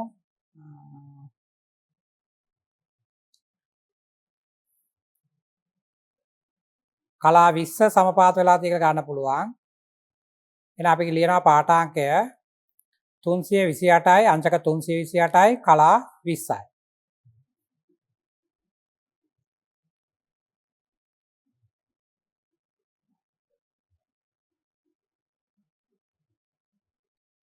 අපි පාඨාංකය ලබා ගනිමු. මට පේනවා වර්ණීය පරිමාණයේ බිඳුව තියෙන්නේ ප්‍රධාන පරිමාණයේ 148.5ට හරියටම සමපාත වෙලා වගේ පේන්නේ. ඒක නිසා මම වර්ණීය පරිමාණයෙන් කියවීමක් ගන්නෙ නෑ. එහෙනම් පාඨාංකය මට කියන්න වෙන්නේ 148.5යි. 0.5 කියන්නේ කලා 30ක්. එතකොට අංශක 148යි කලා 30යි. දැන් අපි අවම අපගමන කෝණයට අදාළ පාඨාංක සටහන් කරන්න අවශ්‍යයි. එතකොට මගේ වම් අත පැත්තේ වර්ණීය පරිමාණයේ පාඨාංක අපි පළමුව ලියනවා. අංශක 328යි කලා 20යි.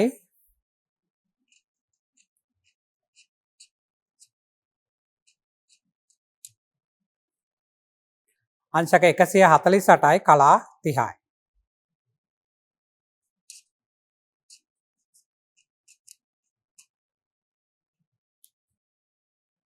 දැන් අපි මේ කිරණය මේ සමාන්තරකයෙන් පැමිණෙන කිරණය ප්‍රිස්මය ඉවත් කරොත් අපිට මේ රේඛාව මේ පැත්තට ලැබෙනවා. ඒතර ඒකට අදාළ පාඨාංකයක් ලබා ගන්න ඕන. ඒක නිසා මම ප්‍රිස්මය ඉවත් කළා. මේ දුරේක්ෂය ගේනවා සමාන්තරකයේ සමග ඒකරේඛීය වෙන පරිදි. ඒතර දරුවන්ට දුරේක්ෂයේ සිරස් හරස් කම්බිය මත දික්සිදුර නාභිගත වෙලා තියෙන්න ඕන. බලන්න දැන් මම මේක මෙහෙම ගේනවා.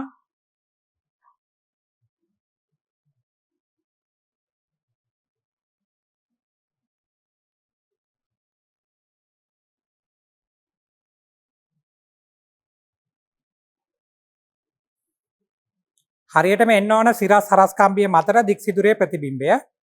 දැන් මම මේ පිහිටුමට මේක රැගෙන ආවා. දැන් අපිට තියෙන්නේ මෙන්න මේ පිහිටුමට අදාළ මේ වර්ණීය පරිමාණයේ පාඨාංකය සටහන් කරගන්න. අපි ඒකත් බලමු. එතකොට දැන් දරුවන්ට පැහැදිලිව පේන්න ඕන මේක එකම රේඛාවේ තියෙන නිසා මෙතන කිසිම අපගමනයක් නැහැ. සරල රේඛාවක් තියෙන්නේ. කලින් තිබුණේ මේ පැත්තේ. ඒතර මේ මෙතන ලැබුණු අර ආපාතන වෙන කෝණය තමයි අවම අපගමන කෝණය.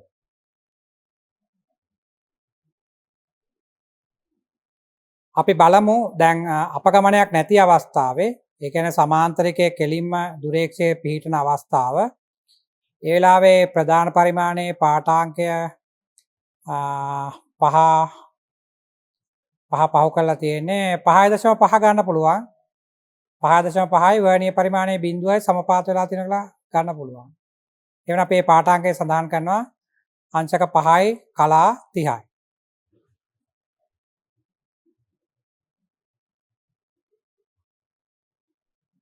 අපි පාඨාංකය බලමු.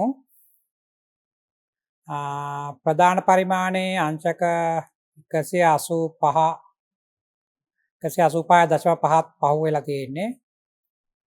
එතකොට වර්ණීය පරිමාණයේ කොටස් 10ක් ගන්න පුළුවන්. එතකොට 185යි කලා 40යි. අංශක 185යි කලා 40යි.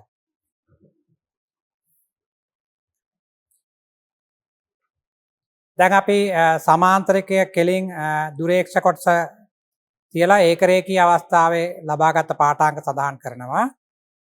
එතකොට මේ පාඨාංක අපිට ලැබෙන්නේ අංශක 5යි කලා 30යි.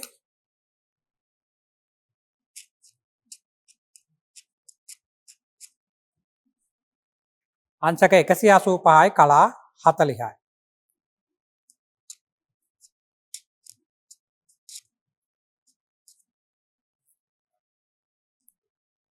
දැන් අපි ලබා ගන්න ඕන පාඨාංක සියල්ලම සටහන් කරලා තියෙන්නේ. ඒතර අපිට මෙතන අපගමනයක් නැති අවස්ථාවේ මේ වර්ණීය පරිමාණයේ පාඨාංක 2යි.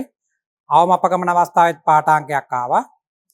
ඒවා අනුසාරයෙන් අපිට පුළුවන් අවම අපගමන කෝණය ගණනය කරන්න. ඊට පස්සේ අපිට වර්තනාංකය සඳහා සූත්‍රයක් තියෙනවා. අපි ඉගෙන ගනිපු අවම අපගමන කෝණය භාවිතා කළා.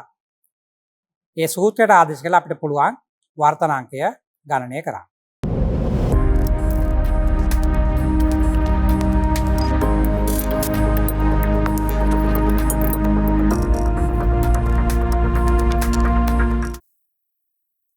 මෙතන තියෙන්නේ අපි පරීක්ෂණය කළා ලබාගත් අගයන්. දැන් අපිට තියෙන්නේ නැවතත් මේ අගයන් ආදේශ කරලා ප්‍රිස්මයේ සාධාරණ ද්‍රව්‍යයේ වර්තනාංකය සොයන්න. ඒතර මේ තියෙන අර පාඨාංක දෙක අවම අපගමන අවස්ථාවේදී එක වර්ණියකින් ලැබිච්ච පාඨාංකය මේ අනිත් වර්ණියකින් ගත්ත පාඨාංකය මේ තියෙන්නේ. ඒතර ප්‍රිස්මය අයින් කළා සමාන්තරකයත් දුරේක්ෂයත් එක එල්ලේ තියලා ගත්ත පාඨාංක දෙක තමයි මේ තියෙන්නේ. මම මේකට පොඩි රූප සටහනක් ඇදලා පෙන්නන්නම්.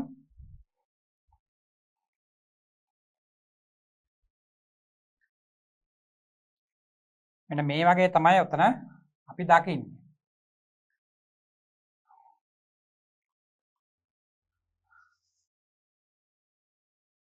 දැන් මේ ප්‍රිස්මයට මේ පැත්තෙන් ආලෝක කිරණය පතනය වෙලා මෙහෙම ගියා.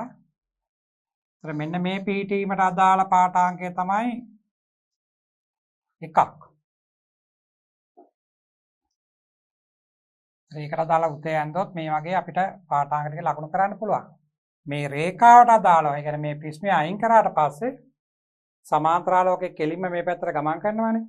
අන්න ඒ කිරණ අපි සමාන්තරිකයෙන් හසු කරගත්තා නම් මෙන්න මෙතන අපිට ලැබෙන පාඨාංකය තමයි අනෙක් එක. ඒ පාඨාංක දෙක තමයි දීලා තියෙන්නේ.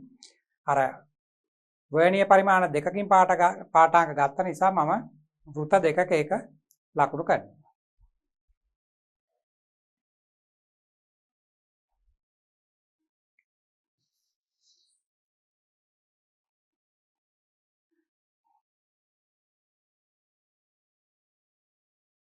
ඒතර අපිට මෙතන තමයි බිඳුව තියෙන්නේ. මෙතනින් අංශක 90 මෙයාගේ 180 මෙතන 270. ඒ ආකාරයට මම මේකෙත් මම ලකුණු කරන්නේ. මෙතන බිඳුව, මෙතන 270, මේ පැත්තේ 180, මෙතන 90. දැන් බලමු පාඨාංක මොනවද ලැබිලා තියෙන්නේ කියලා.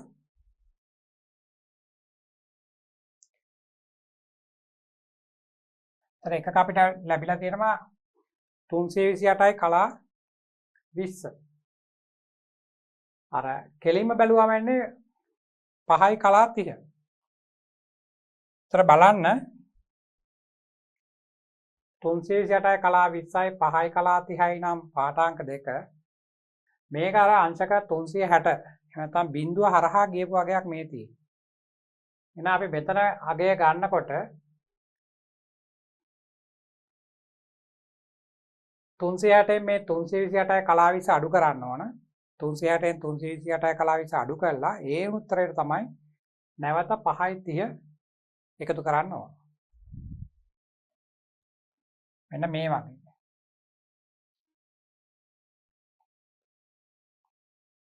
328යි කලා 30 මේ වගේ තැනක ඇත්තේ.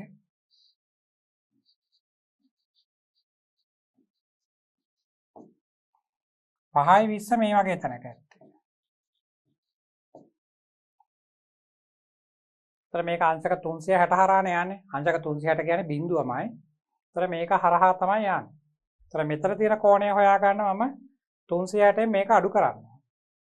360න් මේක අඩු කරලා ඒන උත්තරයට 5යි 20ක් එකතු කරන්න ඕන.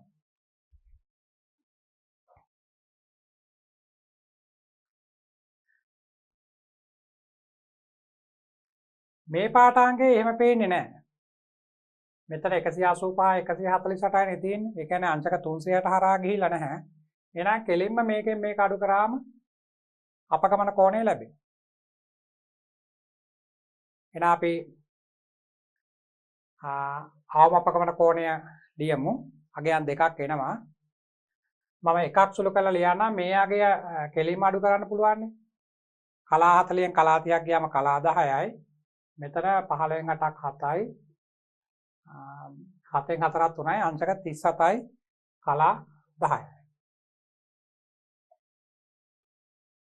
එක්කෙනෙක් එන්නේ අංශක 37යි කලා 10යි. මේ අංශක 37යි කලා 10යි. අනෙක් එක්කෙනා ගන්නකොට 360ත් එක්ක සම්බන්ධ කරලා ලියන්න වෙනවා. මෙන්න මේක ගන්නකොට මම ඒක මේ පැත්තකින් ලියන්නම්. ඒක එන්නේ d minimum සමානයි 360 අඩු කිරීම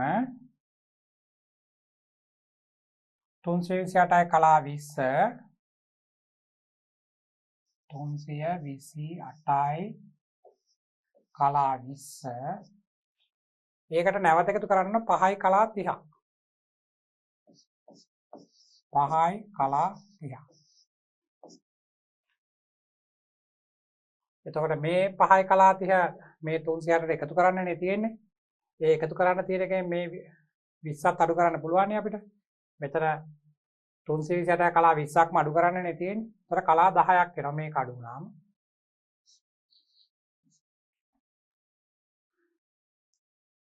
එතකොට දැන් තියෙන අපිට මේ අංශක ටික සුළු කර ගන්න තියෙන්නේ.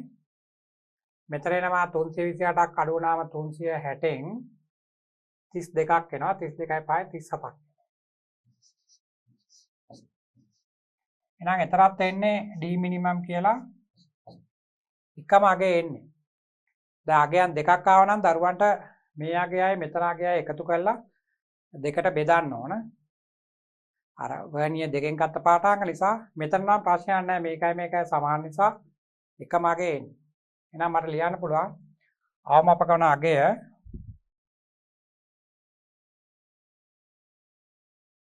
අවමාපකවන කෝණය ආය සුළු කරන්න දෙයක් නැහැ. මේකමයි එන්නේ. අංශක 37යි කලා 10යි. ඒතර වර්තනාංකය සොයන්න සූත්‍රයක් ලියන්න තියෙනවා. n සමානයි sin dm ධන a බෙදීම 2 මේක නැවත බෙදන්න ඕන sin a බෙදීම 2. මෙතන දරුවන්ට පොඩි සුළු කිරීමක් කරන්න තියෙනවා. එතකොට a කියන අගය ප්‍රිස්ම කෝණය අපි ඒක මීට කලින් අවස්ථාවක ගණනය කිරීමක් කරා. ප්‍රිස්ම කෝණය සොයන පරීක්ෂණයේ අපි ගණනය කිරීමක් කරා. එතන අපිට ආවේ ප්‍රිස්ම කෝණය හරිනම් අංශක 60 එන්න ඕන. නමුත් අපේ පාඨාංක වලට අපිට ආවේ අංශක 60යි කලා 5ක් වගේ අගයක්. එතකොට ඒ අගය තමයි මෙන්න මෙතෙන්ට ආදේශ කරන්න ඕන. ඒ වලට D minimum කියන අගය අවමාපකමණයට මේ අගය ආදේශ කරන්න පුළුවන්. එhmenan එනවා මට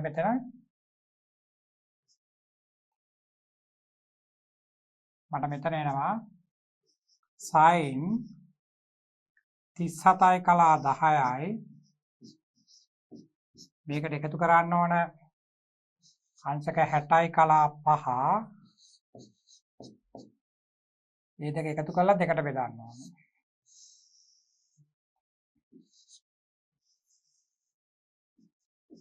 යටිල්ල යන්න ඕන අංශක 60යි කලා 5 නැවත දෙකට බෙදන්න ඕන. ඒ බෙදීම 2 කියන එක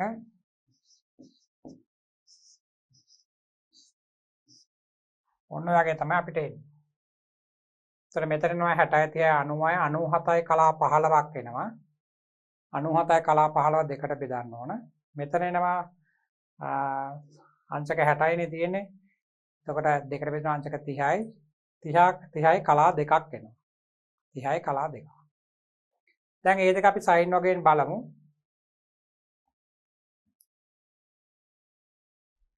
මෙතෙන්ට අපිට එන්නේ 60යි 97යි කලා 15ක් එන්නේ. ඒක දෙකට බෙදන්න ඕන. ඒ කියන්නේ sin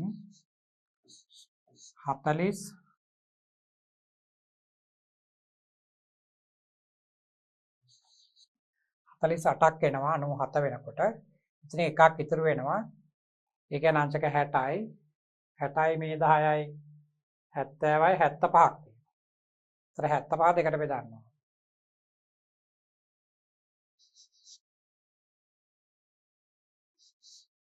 කලා 37ක් වගේ අගයක් එනවා. මේක බෙදන්න තියෙනවා.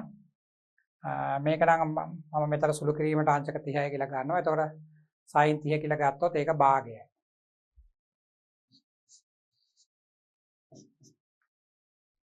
දැන් අපි ත්‍රිකෝණමිතික වගු පොතක් අරගෙන අංශක 48යි කලා 37 බලන්න ඕන.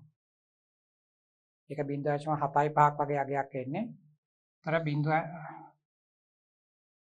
ඒතර අපිට ලැබෙන්නේ අංශක sin 48යි කලා 37 බලන්න ඕන.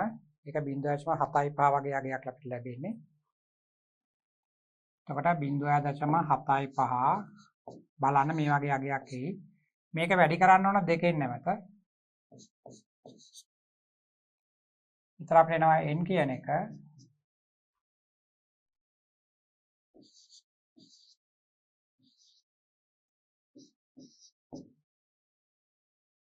.5.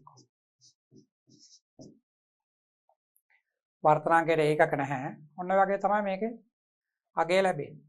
ඒතර මේක තමයි අපේ පරීක්ෂණයේ ආරම්භය. ප්‍රිස්ම කෝණයේ සෙවීම ඊට පස්සේ ඒ අගයත් අරගෙන අර අවමපගමන අවස්ථාවේ සූත්‍රයත් භාවිතා කරලා ප්‍රිස්මේ සාදා ඇති ද්‍රව්‍යයේ වර්තනාංකය සෙවි. දැන් අපි පරීක්ෂණය කරා, ඒකේ સિદ્ધාන්ත කතා කරා. දැන් ඒකේ අගයන් ආදේශ කළා ගණනය කිරීමක් කරා. මේ ටික දරුවන්ගෙන් විභාගයට බලාපොරොත්තු වෙනවා. අගයන් ගන්නවාලා පරීක්ෂණය කරන්න ගියාම එතන පරීක්ෂණය කරන ආකාරය අහනවා ටිකකින්. ඒ ප්‍රශ්න වල කොටස් ටිකක් අහන ඒවා. ඊට පස්සේ උපකරණයේ හසුරුවපු විදිය, පාඨාංක ගත් ආකාරය, අවසානයේට මේ වගේ අගයක් ආදේශ කරලා ගණනය කිරීමක් කරන්න තියෙනවා. මේකේ පස්තාරික ක්‍රමයක් නැහැ, නිකම්ම අගය ආදේශ කරන්න තමයි තියෙන්නේ. දැන් මෙතන මේ පරීක්ෂණය අපි සම්පූර්ණයෙන්ම අවසන් කරලා තියෙන්නේ. අපි මේකේ පසුගිය විභාගවල දීපු ප්‍රශ්න ටිකක් අරගෙන සාකච්ඡා කරලා බලමු මොනවද විභාගයට අහලා තියෙන ප්‍රශ්න කියලා. අපි පසුගිය විභාග ප්‍රශ්න පත්‍රවල අපිට ලැබිච්ච ප්‍රශ්න මොනවද කියලා බලමු. මේක 1998 වර්ෂයේ දීපු විභාගත රචනා ප්‍රශ්නය. මෙතන අර කලින් පරීක්ෂණයේ කොටසුත් අහනවා. පරීක්ෂණ දෙකක් විදිහට අපි මේක સિદ્ધාන්ත ඉගෙන ගන්නකොට සාකච්ඡා කළත් විභාගයට අහනකොට වර්ණාවලි මානය සකස් කිරීමත් විශ්ම කෝණය සෙවීමත් කියන පරීක්ෂණයේදී තිබුණු ටිකත් එකම තමයි අවමපගමන කෝණයයි වර්තනාංකයේ සොයන ටිකයි අහන්නේ. ඒක නිසා අපි මේ ප්‍රශ්නේ එකට අරගෙන තමයි බලන්නේ. දැන් බලන්න මේක බැලුවා ගමන් දරුවාට පේනවා අපි මේක දැන් ප්‍රශ්න කිහිපයකම සාකච්ඡා කරලා තියෙනවා. මෙතන සෝඩියම් පහන තියෙනවා. මේක දුරේක්ෂය. මේක සමාන්තරිකය. මෙතන සෝඩියම් පහන තියෙනවා. මේක සමාන්තරිකය. මේ ප්‍රිස්ම මේසය. එතකොට දුරේක්ෂය. මෙතන තියෙන්නේ උපනෙත. අපි ඒ ටික ඉක්මනින් මෙතන ලියමු. ප්‍රශ්න වලට උත්තරත් වේගෙන් ලියන්න, නැත්නම් විනාඩි 15කින් මේ වගේ ප්‍රශ්නයකට පිළිතුරු ලියා ගන්න බැරුව යනවා. මොකද මෙතන ප්‍රශ්නේ කොටස් 10ක්වත් අවම වශයෙන් දරුවන්ගෙන් අහනවා දැන්. අපි ඉස්සර උත්තර පත්‍ර බලනකොට අපි දැකලා තියෙනවා විභාගත රචනා ප්‍රශ්න 4ට උත්තර ලියලා රචනා ප්‍රශ්න පත්‍රයේත් ළමයි ගණන් 5කට වගේ උත්තර ලියනවා. 4යිනේ ලියන්න තියෙන්නේ, 5ක් ලියනවා. නමුත් දැන් මේ මෑත කාලේ අපි බැලුවම ඉතාලම කලාතුරකින් ළමයි තමයි ප්‍රශ්න 4ක් ලියලා පස්වෙනි ප්‍රශ්නෙත් උත්සාහ කරලා තියෙන්නේ. මොකද එහෙම කරන්න වෙලාවක් නැහැ. ඉතාලම දක්ෂයෙකුට පවා එහෙම කරන්න වෙලාවක් නැහැ. ප්‍රශ්න දිග වැඩි නිසා. එකක් මේ භාෂාවේ ප්‍රශ්නේ ළමයි දැන් කියවීම අඩු නිසා මේ ප්‍රශ්න තේරුම් ගන්න අමාරුයි. මේවා අපි ඉතාලම හොඳ විදග්ධ සිංහල තමයි මේවා තියෙන්නේ. අපි කතා කරන වගේ ග්‍රාම්‍ය වචන මේවයි නැහැ. ඒ නිසා මේ වගේ පිළිතුරු ලියනකොටත් ඒ වගේ උසස් සිංහල භාවිතා කරලා මේවා ලියන්න දරුවෝ පුරුදු වෙන්න ඕනේ. ඉතින් අපි ලියමු මෙතන පිළිතුරු. ඒ කියන්නේ අපි බැලුව ගමන් අපිට පේනවා එයා උපනෙත, මෙයා උපනෙත, මේ ඒ කියන්නේ උපනෙත,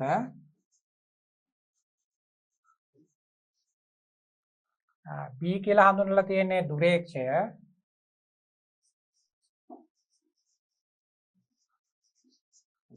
දුරේක්ෂය, C කියලා හඳුන්වලා තියෙන්නේ සමාන්තරිකය. මෙතන සෝඩියම් පහනෙන් එන ආලෝකය තමයි එයා ලබා ගන්නෙ.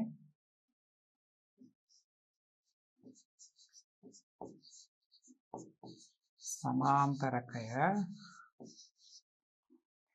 D කියලා කියන්නේ ප්‍රිස්ම මේසය.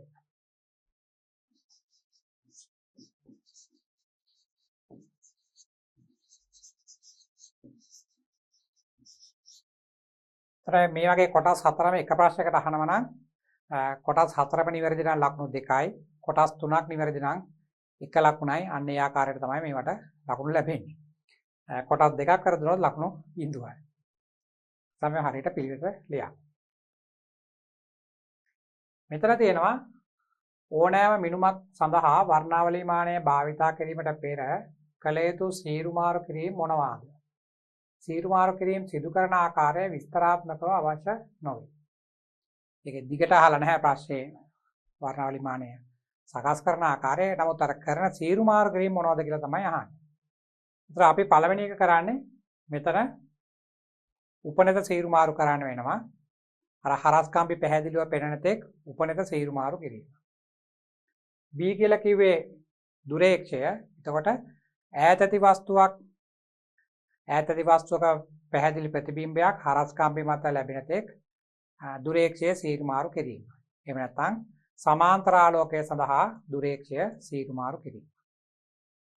එතකොට C කියලා කිව්වේ සමාන්තරිකය. එතකොට සමාන්තරිකය අපිට ලියන්න තියෙන සමාන්තර ආලෝකය ලබා දෙන්න ඕන කියලානේ. එතකොට එයා ලියන්න ඕන සමාන්තර ආලෝකය නිකුත් කිරීම සඳහා සමාන්තරිකය සීරුමාරු කිරීම කියලා. මොකද දුරේක්ෂය සමාන්තර ආලෝකය ගන්න ලැහැස්ති නම් සමාන්තරිකයෙන් සමාන්තර ආලෝකය නිකුත් කරන්න ඕන. එතකොට D කියලා තිබුණේ ප්‍රිස්ම මේසය. එතකොට ප්‍රිස්ම මේසය මට්ටම් කිරීම තමයි එතෙන්ට එන්නේ. අපි ඒ ටික ලියමු. A කියලා කියන්නේ හරස් කම්බි පැහැදිලිව පෙනෙන තෙක් උපනෙත සීරුමාරු කිරීම. ඒ වගේ වෙලාවට අර මෙතන විස්තර ලියන්න කියලා නැති නිසා හරස් කම්බි පැහැදිලිව පෙනෙන තෙක් කියන වචනේ ඒගොල්ලෝ වරහන් ඇතුලේ වගේ තමයි දාන්නේ. ඒ ටික ඒගොල්ලෝ බලාපොරොත්තු වෙන්නේ නැහැ. නමුත් අර සම්පූර්ණ පිළිතුරක් ලියනවා නම් ඒකත් එක ලියන්න. ඒක නැතුව උපනෙත සීරුමාරු කිරීම කියලා ලියලා තිබුණාත් ලකුණු ලැබෙනවා. මෙතන උපනෙත සීරුමාරු කිරීම.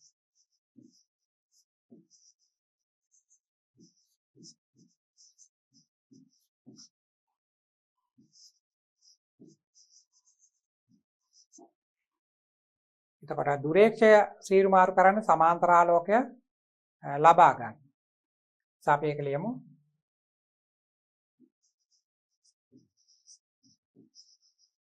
සමාන්තර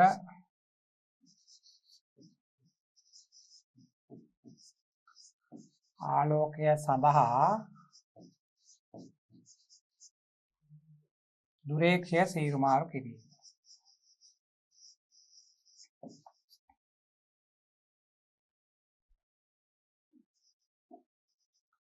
දුරේක්ෂය සීරුමාරු කිරීම. ඈත ඇති වස්තුවක පැහැදිලි ප්‍රතිබිම්බයක් හරස් කම්බි මත ලැබෙන තෙක් දුරේක්ෂය සීරුමාරු කිරීම. ඒ වගේ පිළිතුරක් ලියන්නත් පුළුවන්. එතකොට C කියලා කිව්වේ සමාන්තරිකය. ඒතර ලියන්නේ එයා සමාන්තර ආලෝකය නිකුත් කරනවා. එහෙනම්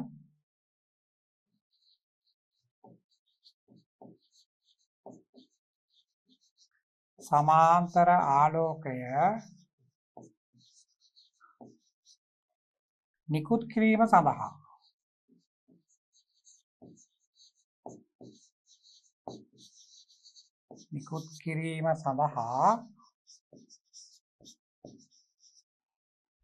සමාන්තරිකය සීරුමාරු කිරීම.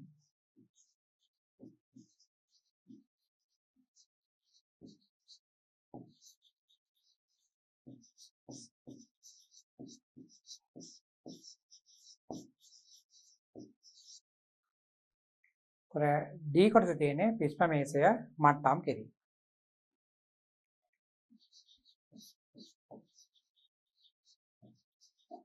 ප්‍රිස්ම මේසය මට්ටම් කිරීම.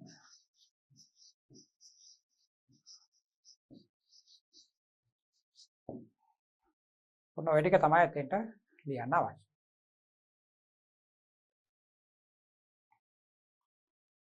ප්‍රිස්මයක් මගෙන් ඇති කරන අපගමන කෝණය මැනීම සඳහා ඔබ භාවිතා කරන පරීක්ෂණාත්මක පියවර දක්වන්න.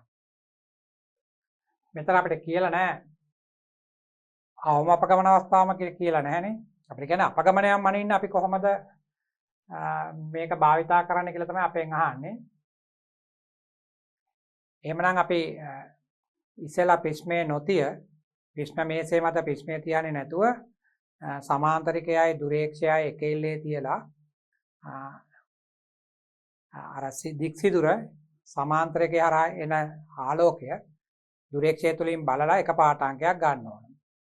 ඊට පස්සේ ප්‍රිස්ම මේසේ මත ප්‍රිස්මය තබා එතනින් ඒතර ආලෝක කිරණ වර්ධනය වෙනවනේ. වර්ධනය වෙලා වෙනත් පැත්තකට යන්නේ අපගමනය වෙනවනේ. අන්නේ අපගමන අවස්ථාවේදී දුරේක්ෂය මගින් ප්‍රතිබිම්බය නාභිගත කරගෙන ඒ පාඨාංකය ගන්න ඕන. ඒතර මේ දෙකේ වෙනස තමයි අපගමනය කියලා එන්නේ. මීට කලින් පරීක්ෂණයේ අපි අල්පෙනිති 4ක් අරගෙන අර පතන කිරණයට අල්පෙනිති 2ක් භාවිතා කරා. ප්‍රිස්මය හරහා අනෙක් පැත්තෙන් බලලා අර ප්‍රතිබිම්බය සමග ඒකරේඛී වෙන්න තවත් අල්පෙනිති 2ක් සවි කරලා ඒ සරල රේඛා දෙක ඇඳලා ඒ දෙක අතර කෝණය තමයි මෑන්නේ. දැන් මෙතන වර්ණාවලි මානයේ භාවිතින්නේ මේක කරන්න කියන්නේ. ඒ නිසා අපි ওই ටික ලියමු.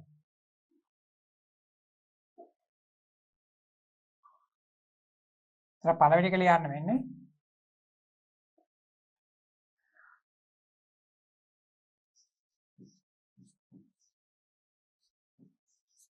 ප්‍රිස්ම මේසය මත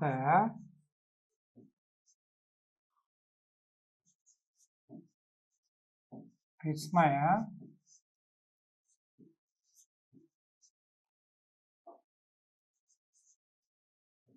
නොතබා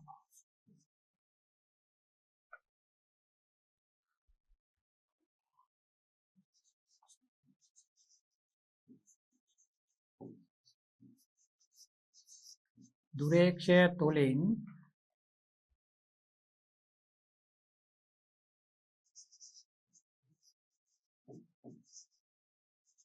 දික්සිදුරේ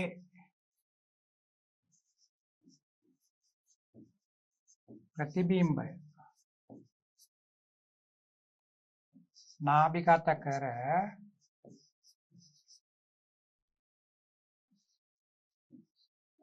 පාඨාංක ලබා ගැනීම.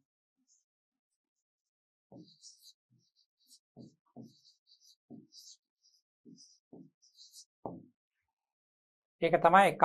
කෙලින්ම දුරේක්ෂයෙන් බලන්න ඕන සමාන්තරකයේ දෙස. ඊට පස්සේ ප්‍රිස්ම මේසය මත ප්‍රිස්මය තියලා කිරණය අපගමනය වුණාට පස්සේ දුරේක්ෂය තුලින් බලා පාඨාංකය ලබා ගැනීම. අපි ඒක ලියමු. මෙතන ඉඩ තියෙන ඇති ප්‍රමාණවත්. දෙවෙනි එක මම මෙතනින් ලියන්නම්.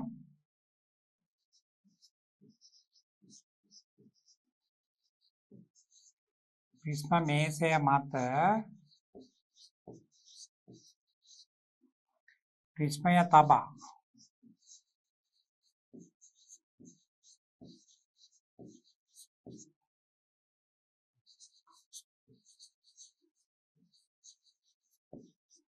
දුරේක්ෂය මගින්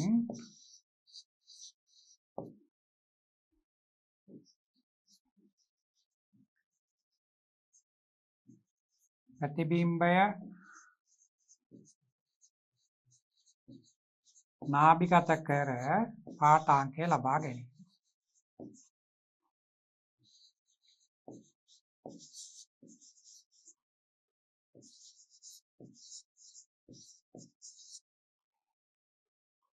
මේ පාඨාංක දෙකේ අන්තරය ගත්තම එකෙන් අපිට ලැබෙනවා අපගමන කෝණය. ප්‍රිස්මය මගින් ඇති කරන අවම අපගමන පිහිටීම පරීක්ෂණාත්මකව හඳුනාගන්නේ කෙසේදයි කෙටියෙන් විස්තර කරන්න. අවම අපගමන අවස්ථාව අපිට ලැබෙන්නේ දික්සිදුර එක් පසකට ගමන් කරලා ක්ෂණිකව නිශ්චල වී නැවත ආපසු ගමන් කරන ආකාරය බලන්න පුළුවන් ප්‍රිස්ම මේසයේ සෙමෙන් කරකවන්නට. අන්න ඒ කොටස තමයි අපි මෙතෙන්ට ලියන්නේ. අර වචන ටික ඔක්කොම අඩු නැතුව මෙතෙන්ට ලියන්න. අපි ලියමු.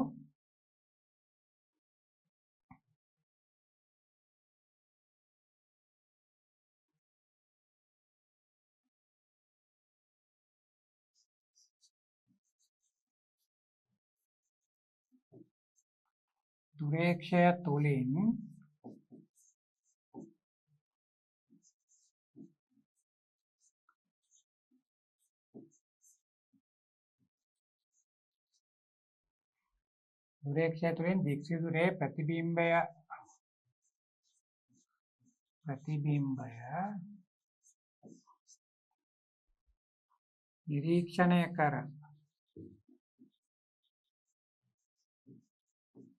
නිරීක්ෂණය කර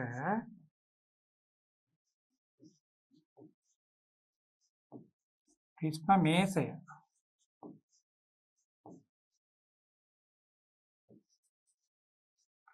සෙමෙන් කරකවන්න.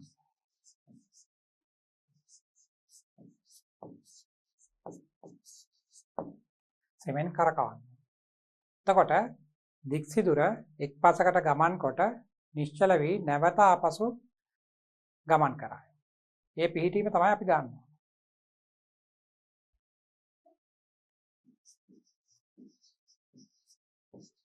විට දික්සිදුර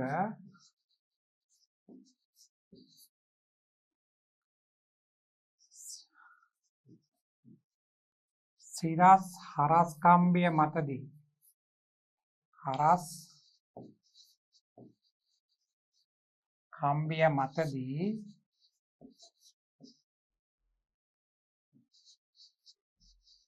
නිශ්චල වී ආපසු හැරී ගමන් කරයි.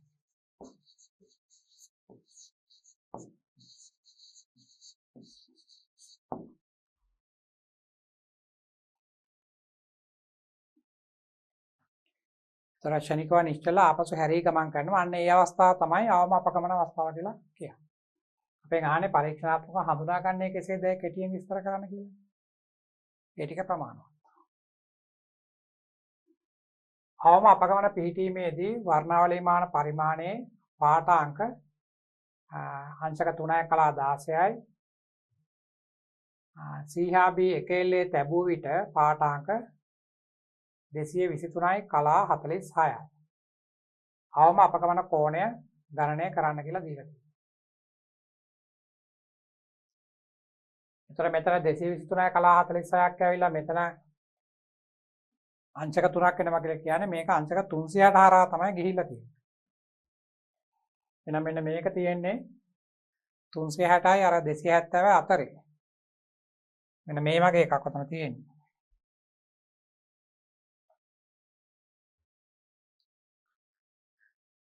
මේ රවුමේ මෙතන නම් අංශක බිඳුව තියෙන්නේ. අංශක 3යි කලා 16 මේ හරිය තියෙන එක.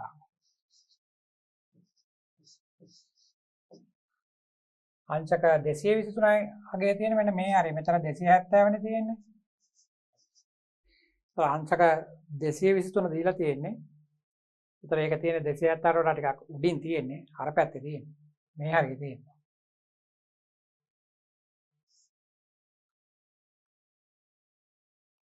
එවනම් එයා මෙතන ඉඳලා එන්න ඕනේ මෙතෙන්ට බිඳුවට. ඒකට තව මේ අගය තමයි එකතු කරන්න වෙන්නේ. අතන අගය 223යි කලා 46ද ඒක 323යි කලා 46 වෙන්නත් පුළුවන් සමහර විට. මුද්‍රණ දෝෂات දන්නේ නැහැ.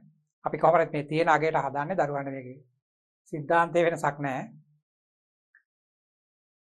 අපි අර මේකේ පරීක්ෂණයේ බැලුව වෙලාව අපිට ආවේ අවම අපගමනය අංශක 37ක් 38ක් වගේ තමයි අපිට ආවේ. කවන්න අපි මේකට අගය හදනවා. එතකොට මෙතන අගය ගන්න 360න් අඩු කරන්න වෙනවා. ඒකට තව අංශක 3යි කලා 16ක් එකතු කරන්න වෙනවා. එහෙමනම්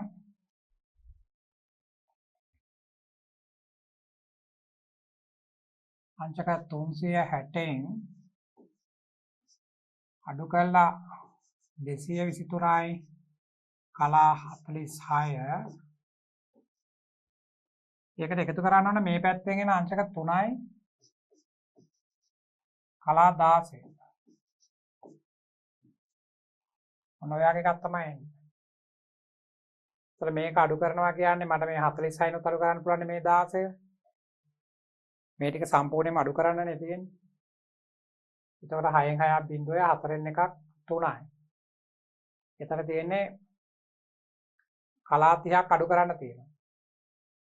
මේ 16ක් අඩු වුණා තවත් 46ක් තියෙනවානේ. 46ක්ම අඩු කරන්නනේ තියෙන්නේ. ඒ නිසා තවත් 30ක් අඩු කරන්න තියෙනවා. ඒතර මේ තුන අතෙන්ට එකතු කරොත් 363. 363 අඩු කරන්න ඕන 223යි කලා 30ක්. මම තව පෙළියක් ලියන්නම්. මේ තුන මෙතනට එකතු කරාම 363. මේකෙන් අඩු කරන්න තියෙනවා 223යි කලා 30ක්. මෙතන කලා 16ක් අඩු කරානේ. තව 30ක් අඩු කරන්න. ඉතින් අංශකයක් කියලා කියන්නේ කලා 60ක්. එහෙනම් මේ 30 අඩු කරන්න මෙතනින් ගන්න වෙනවා තව අංශකයක් මේ පැත්තට. ඒතර දරුවන්ට එනවා කලා 30ක් එනවා. මෙතන 2යි 2න් 3ක් බෑ. 12න් 3ක් 9යි. 5න් 2ක් 3යි. 3න් 2ක් 1යි. මෙන්න මේක තමයි අවම අපගමන කෝණය. ඒක ලේසි දක්වන්න නිකම්ම අඩු කරලා ලියන්න තියෙනවා. පහ මෙතන අඳින්න කියලා කියන්නේ පතන කෝණය සමග අපගමන කෝණය වෙනස් වෙන විදිය.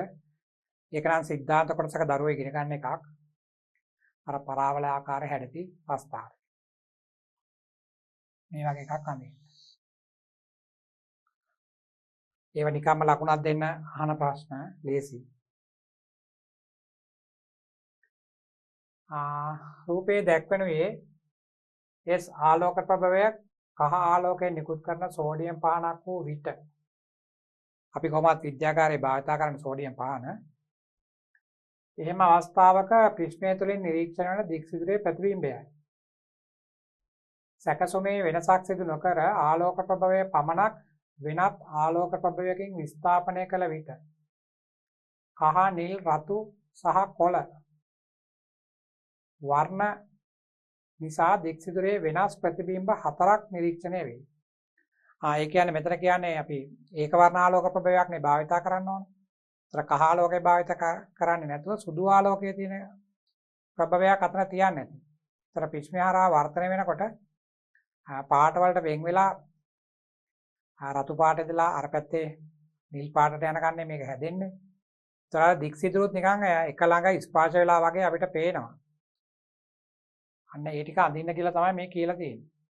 ඒතර අපි දන්නවා අපගමනයේ අවම වෙන්නේ රතු පාට.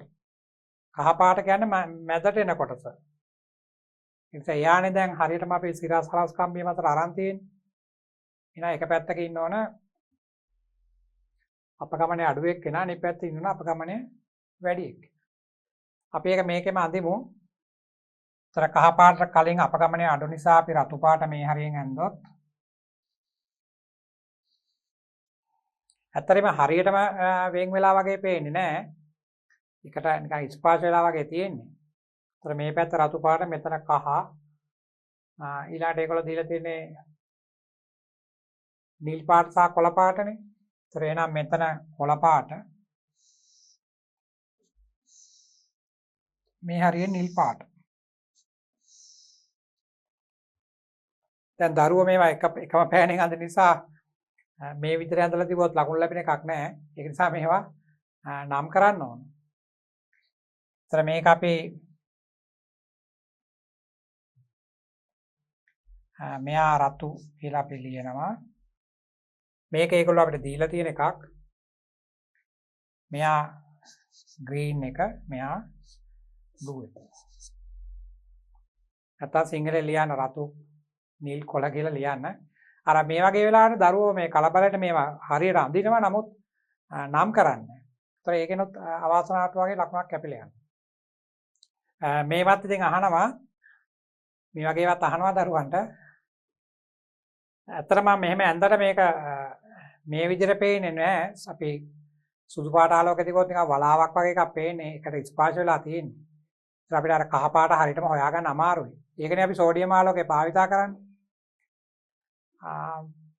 ඉතින් මේවා ඇත්තටම පරීක්ෂණ දරුවට විද්‍යාගාරයට ගිහලා කරනවා නම් මේවා අර චලිත වෙන ආකාරය, දික්සුදුර හැරිලා ගමන් කරන ආකාරය ඒවා බලා ගන්න පුළුවන් නම් මේවා ලකුණු ගන්න එක ඒ තරම්වත් අමාරු නෑ. අර පරීක්ෂණයේදී වර්ණාවලි මානය සකස් කරන ආකාරය ටික ඉතින් ඒවා පාඩම් කරගන්න ඕනේ. ඒවා අපිට ඕන විදිහට ලියන්න බෑනේ. ඒවා ඒ වචන ඒ ආකාරයට ලියන්න ඕන නිසා ඒ ටික පාඩම් කරගන්න. අනිත් ටික ඉතින් අවබෝධ කරගන්න. එතකොට ඒවා ලියන්න ලේසියිනේ. අපි එනම් වර්ණාවලි මානය සම්බන්ධ පරීක්ෂණයට අදාළ සිද්ධාන්ත සාකච්ඡා කළා. ඒකේ පරීක්ෂණ අපි කරලා බැලුවා. දැන් පසුගිය විභාගවල අපිට ලැබිච්ච ගැටලු සාකච්ඡා කරා. මම හිතන්නේ දැන් මේක ප්‍රමාණවත්. දරුවන්ට දැන් හොඳ අවබෝධයක් ලැබිලා ඇති මේ පරීක්ෂණ සම්බන්ධයෙන්. අපි ආලෝකයේ තවත් පරීක්ෂණයකින් නැවත හමු වෙමු.